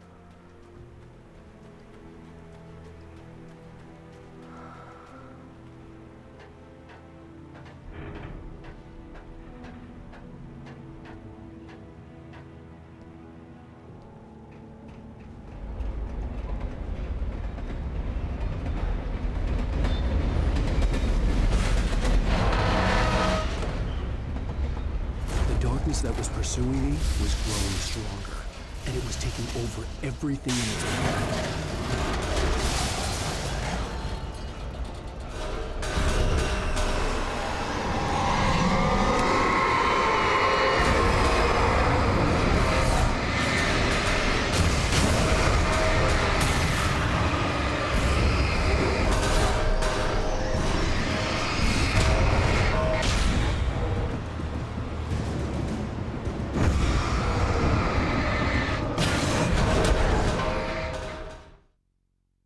Opposite shore. I hoped I could find a car from there.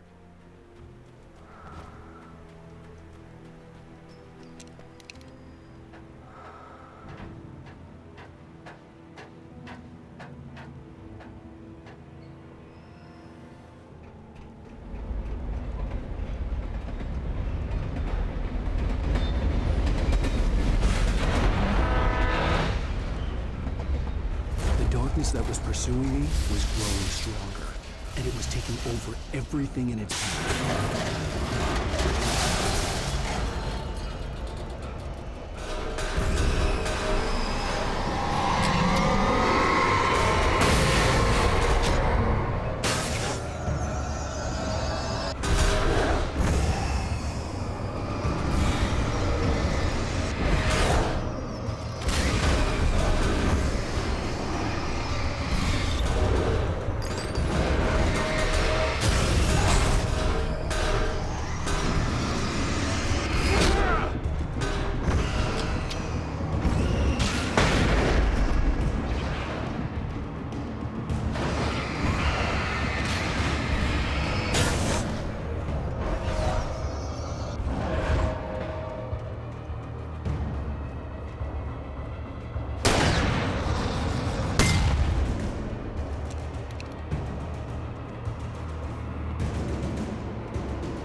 I slammed the door shut right in his smug face.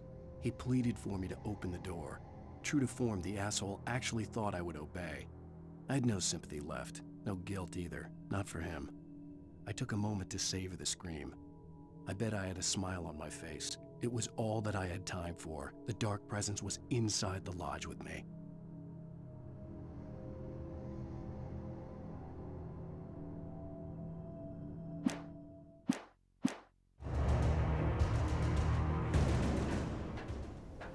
As a teenager, just starting to get interested in writing, Stephen King had been a source of inspiration to me.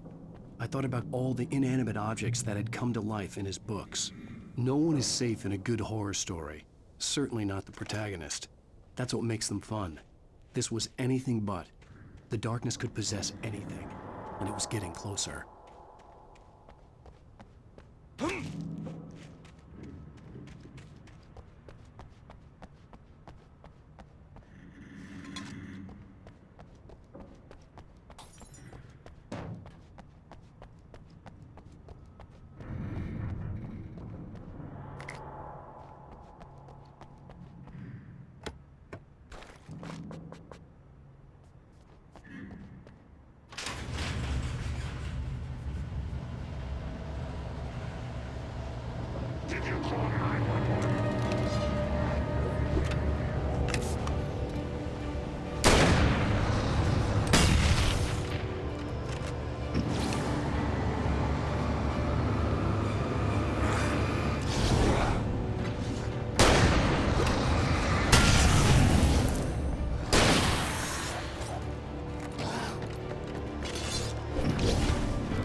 take the facts of our existence for granted, unaware that they are merely a thin veneer of desperate self-delusion, covering a vast cosmos of madness and horror. All too often, the stars are right. In Night Springs. Tonight's episode, A Family Occasion. Journalist Alvin Derleth's trip to study the local customs of an insular community in Night Springs has been less than successful. Until tonight. Well, I'm glad you changed your minds about this. Ancient customs, local mythology. My editor loves this kind of stuff. Well, Mr. Derleth, we don't want to feel like we're on exhibition, but you have demonstrated the seriousness of your intent. Oh, I am serious. Really, just do your thing. I'll stay out of your way and observe. Actually, I thought you could assist us. I'm afraid we are a man short. It would provide you with an intimate perspective. Could I really? Of course, Mr. Derleth. Well, I guess that's the least What would I have to do? Oh, here. Let me show you with a kiss.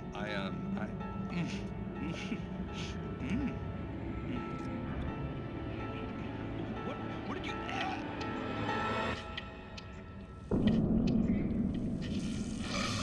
Oh, Mr. Derleth, you have well pleased Nixie Perka, the dweller in flesh.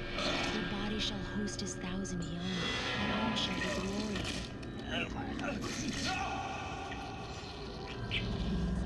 Shh, darling, be calm. Shh. Alvin Derleth learned a harsh lesson. If you go looking for mythology, it may come looking for you. And such quests always bear fruit. In Night Springs.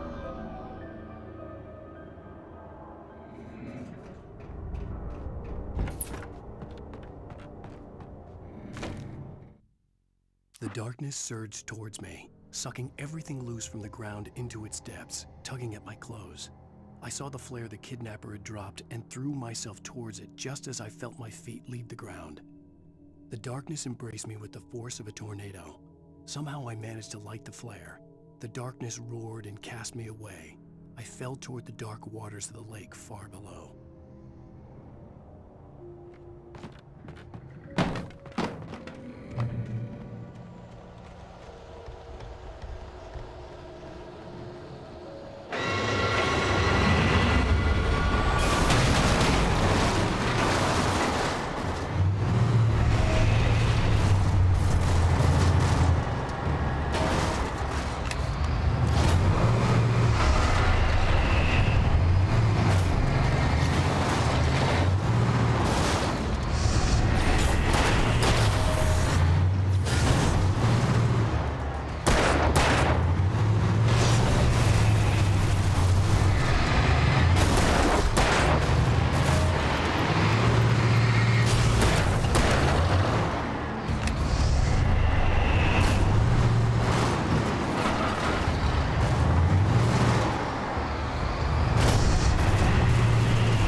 had never been this glad to see the sunrise. I had a couple of hours to get to the coal mine.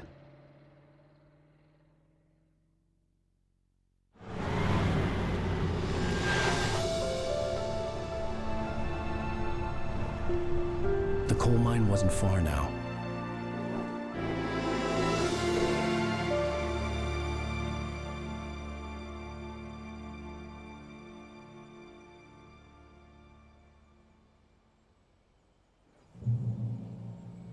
Today, I would meet the kidnapper, and he would give me Alice. I wouldn't give him any other choice.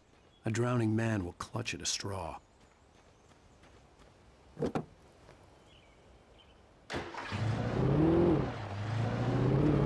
Little by little, without realizing it, I'd come to believe that the story in the manuscript was coming true. The current of its narrative had taken me deeper and deeper into dark waters. Alice had been taken from me. Barry was probably in jail. I was a fugitive from the FBI. The whole world taken over by the Dark Presence was trying to destroy me. It all felt real, but it matched a textbook case of insanity.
This is Pat Main, and you're listening to KBF-FM. Folks, I want to apologize for kind of abandoning you to that looping music track last night, but I was detained.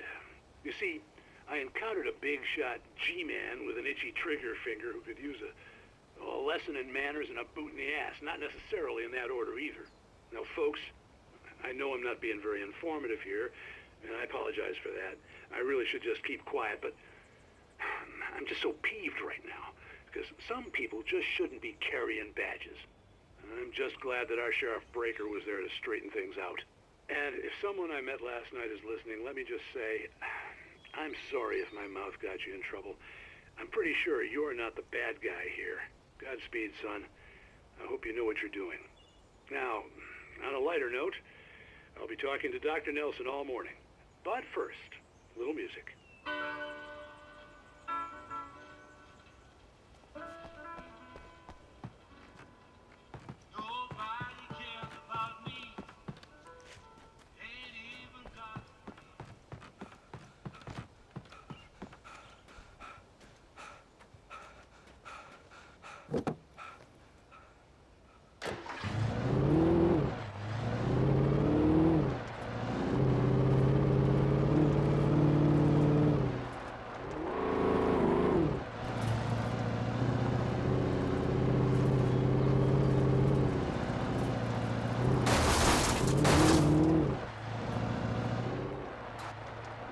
I was early.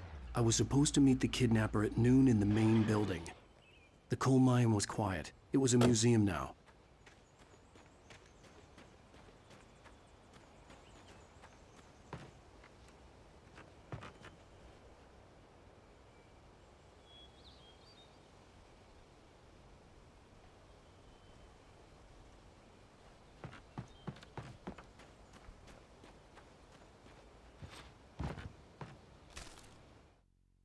With Nightingale gone and the night wind blowing in through the broken studio window, Maine stared at Sarah. The sheriff looked away. Maine's voice shook with barely controlled anger. That boy's doing more drinking than thinking. I hope you know what you're doing, Sarah. He's got a sickness in his eyes. You take my word for it. He wants Wake for a reason, and it's not for anything good.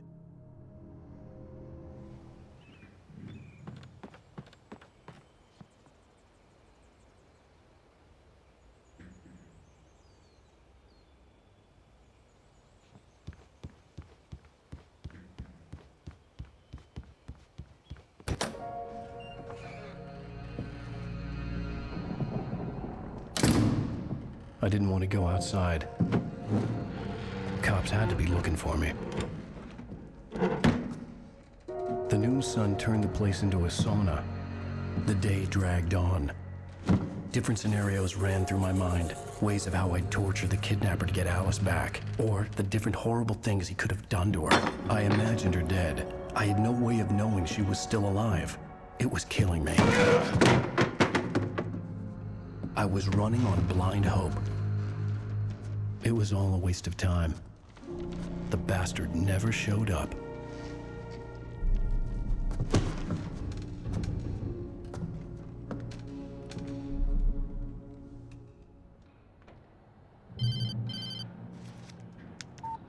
Where the hell are you? Change of plans. You know where Mirror Peak is? It's a big mountain north of where you are. You follow the path from the mine, you can't miss it. There's a lookout point there. I'll be waiting. I'm through being jerked around by you. You want to see your wife alive? Because if you do, you better watch what you say to me. Do we understand each other? I want to talk to Alice. Yeah, and I want the manuscript. Don't keep me waiting, Wake. Hello? Hello! Ah! I'm gonna kill him! I had to get to Mirror Peak.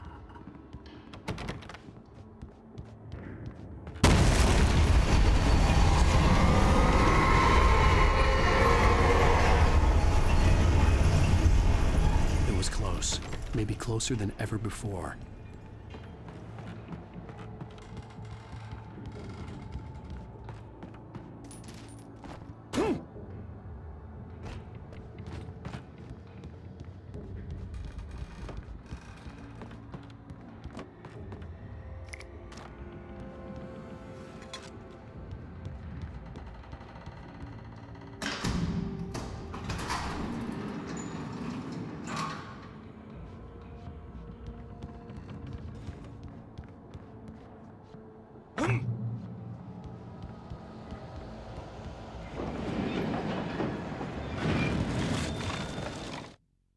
When Thomas Zane fell for Barbara Jagger, it happened fast. She was young, vibrant, and beautiful, full of life. He had never been a very happy man, and without any seeming effort, she had changed all that. Zane felt good for the first time in his life. Everything she did was another piece of a jigsaw puzzle he hadn't even known he'd been missing. And best of all, she made the words flow, strong and sharp. She was his muse.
The only way to reach the hillside ahead was to go through the building. I had to find a way to avoid electrocution.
Some of the taken retained echoes of their former selves, but these were just the nerve twitches of a dead thing. Nothing remained but a shell covered and filled with darkness. In most cases, these puppets were enough for the purposes of the Dark Presence. But for anything more elaborate, as with the writer, it was different. It needed his mind. And so rather than taking him over completely, it merely touched him.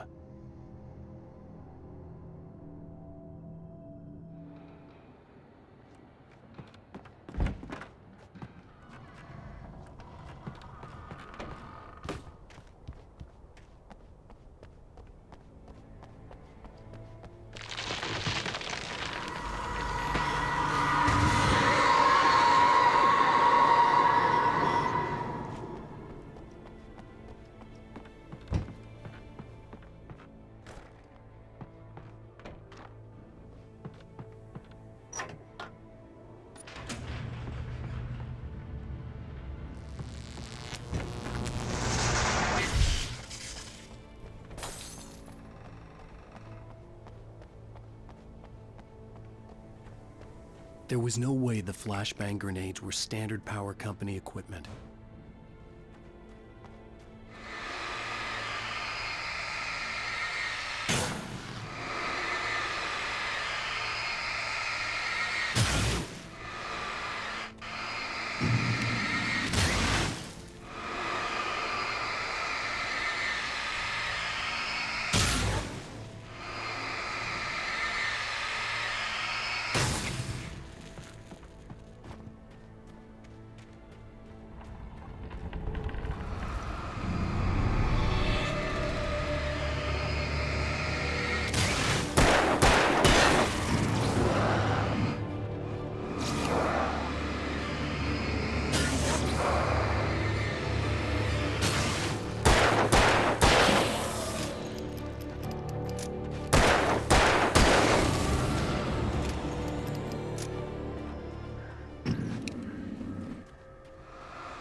I stared through the bars of the jail cell. Barry stood behind me, swaying on his feet, looking as ill as I felt. Agent Nightingale stood on the other side of the bars with Sheriff Breaker. Nightingale had a stack of manuscript pages in his hand. He seemed unhinged as he gloated. "Well, I've got you now, Raymond Chandler. It's all here, all the evidence, including conspiracy to murder a federal agent."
I had no real plan.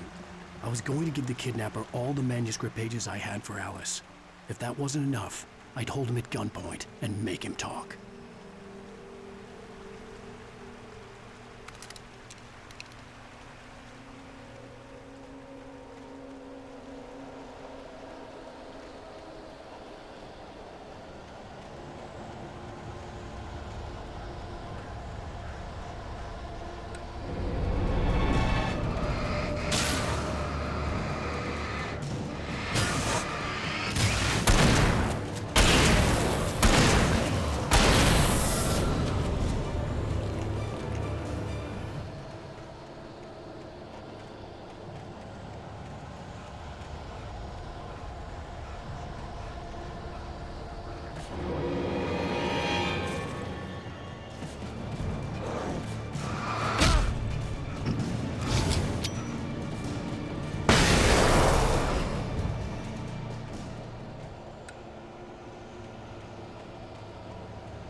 The dark presence was moving ahead of me in the same direction I was going. A cold feeling settled itself in the pit of my stomach.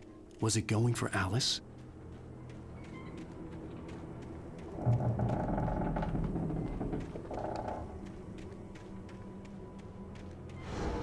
The graveyard shift may cause cancer.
The place was dead, a ghost town. Had been for decades, maybe a century.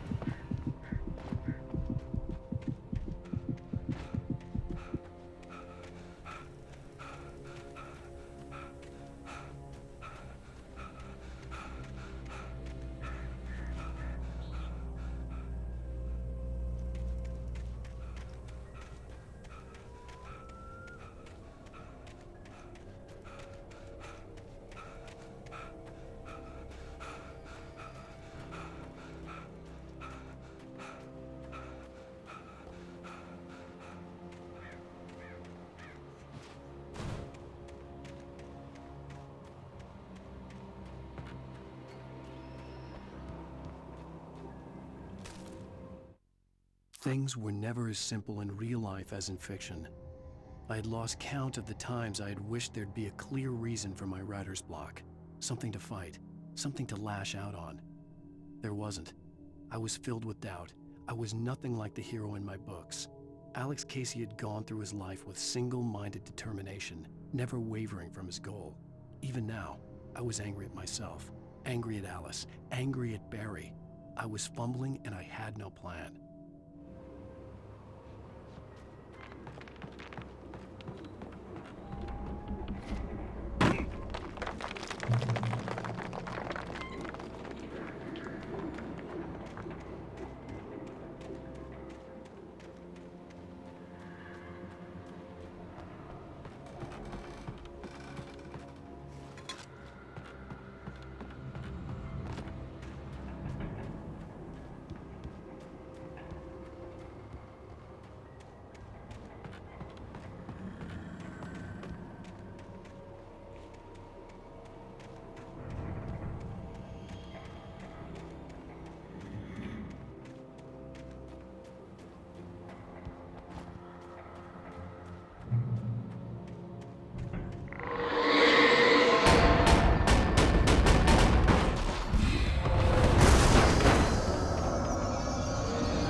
Anything outside of riding is a struggle. I feel ill. I managed to make my way downstairs. There's a shoebox filled with books and papers by Thomas Zane. It's very hard to focus, but I managed to read some of it. He's a poet, and a good one.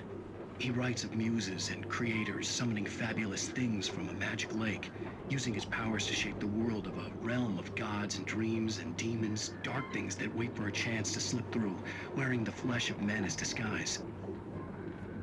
Zane writes about himself, his girlfriend being taken over by a dark presence, about growing scared of the lake. Zane believes it's a mirror to the gaping void of darkness above, where some Lovecraftian presence lurks. I crawl back upstairs. I'll borrow these things for my story. They ring true. They fit.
The kidnapper had sent me a text.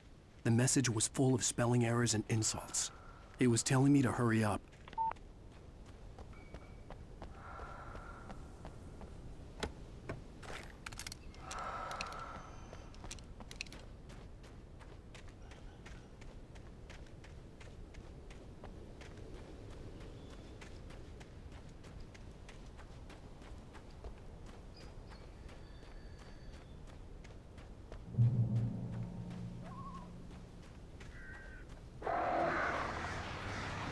Birds.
Even behind the closed doors and curtains of his grimy room at the Majestic, the local motel, Nightingale could feel the locals' eyes on him, the unrelenting pressure of their judgment.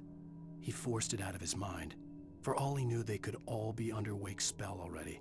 You do what you have to do to get the job done. He took comfort from the bottle in his hand. Please, he thought, just let me get through this.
have to make my way up this mine shaft in order to go on.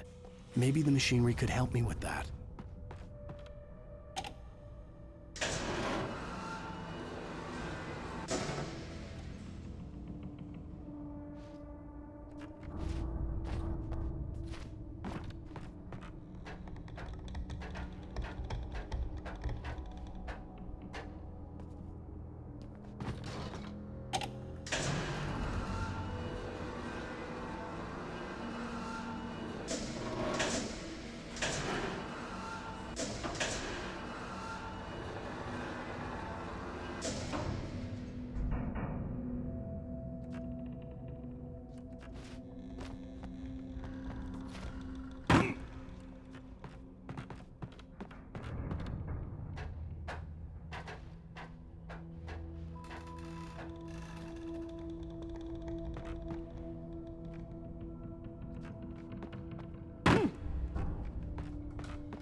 Lightning flashed behind the windows of Cauldron Lake Lodge.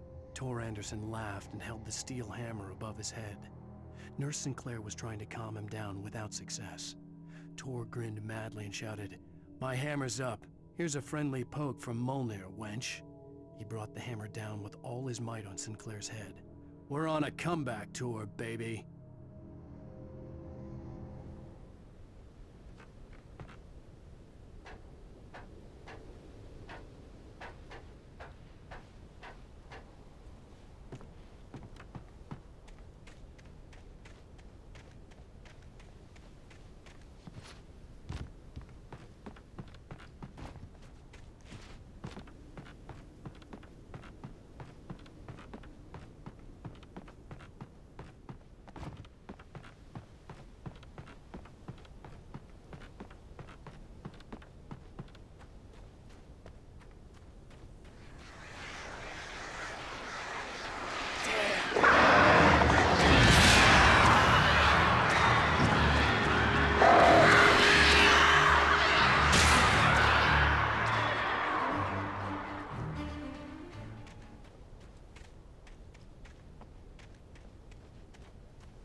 Another cable car. Just great.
Shit.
Maud had checked all of Stucky's rental cabins.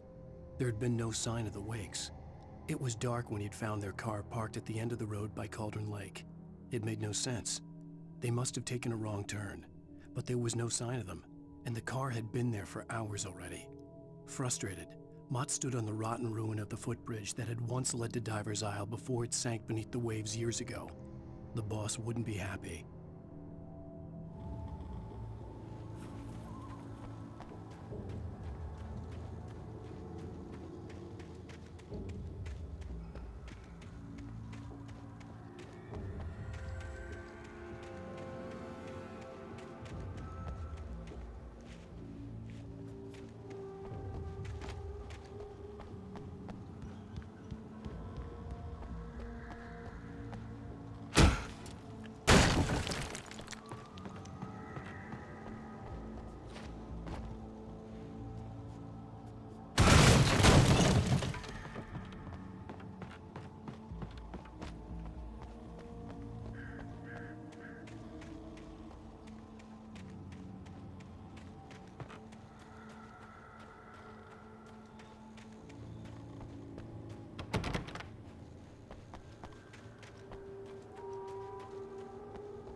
I could see Cauldron Lake. I thought I could make out the spot where the island and the cabin had been.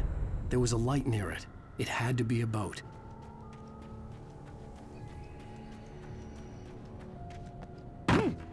I was close now. I tried to hold on to Alice, but her form melted away.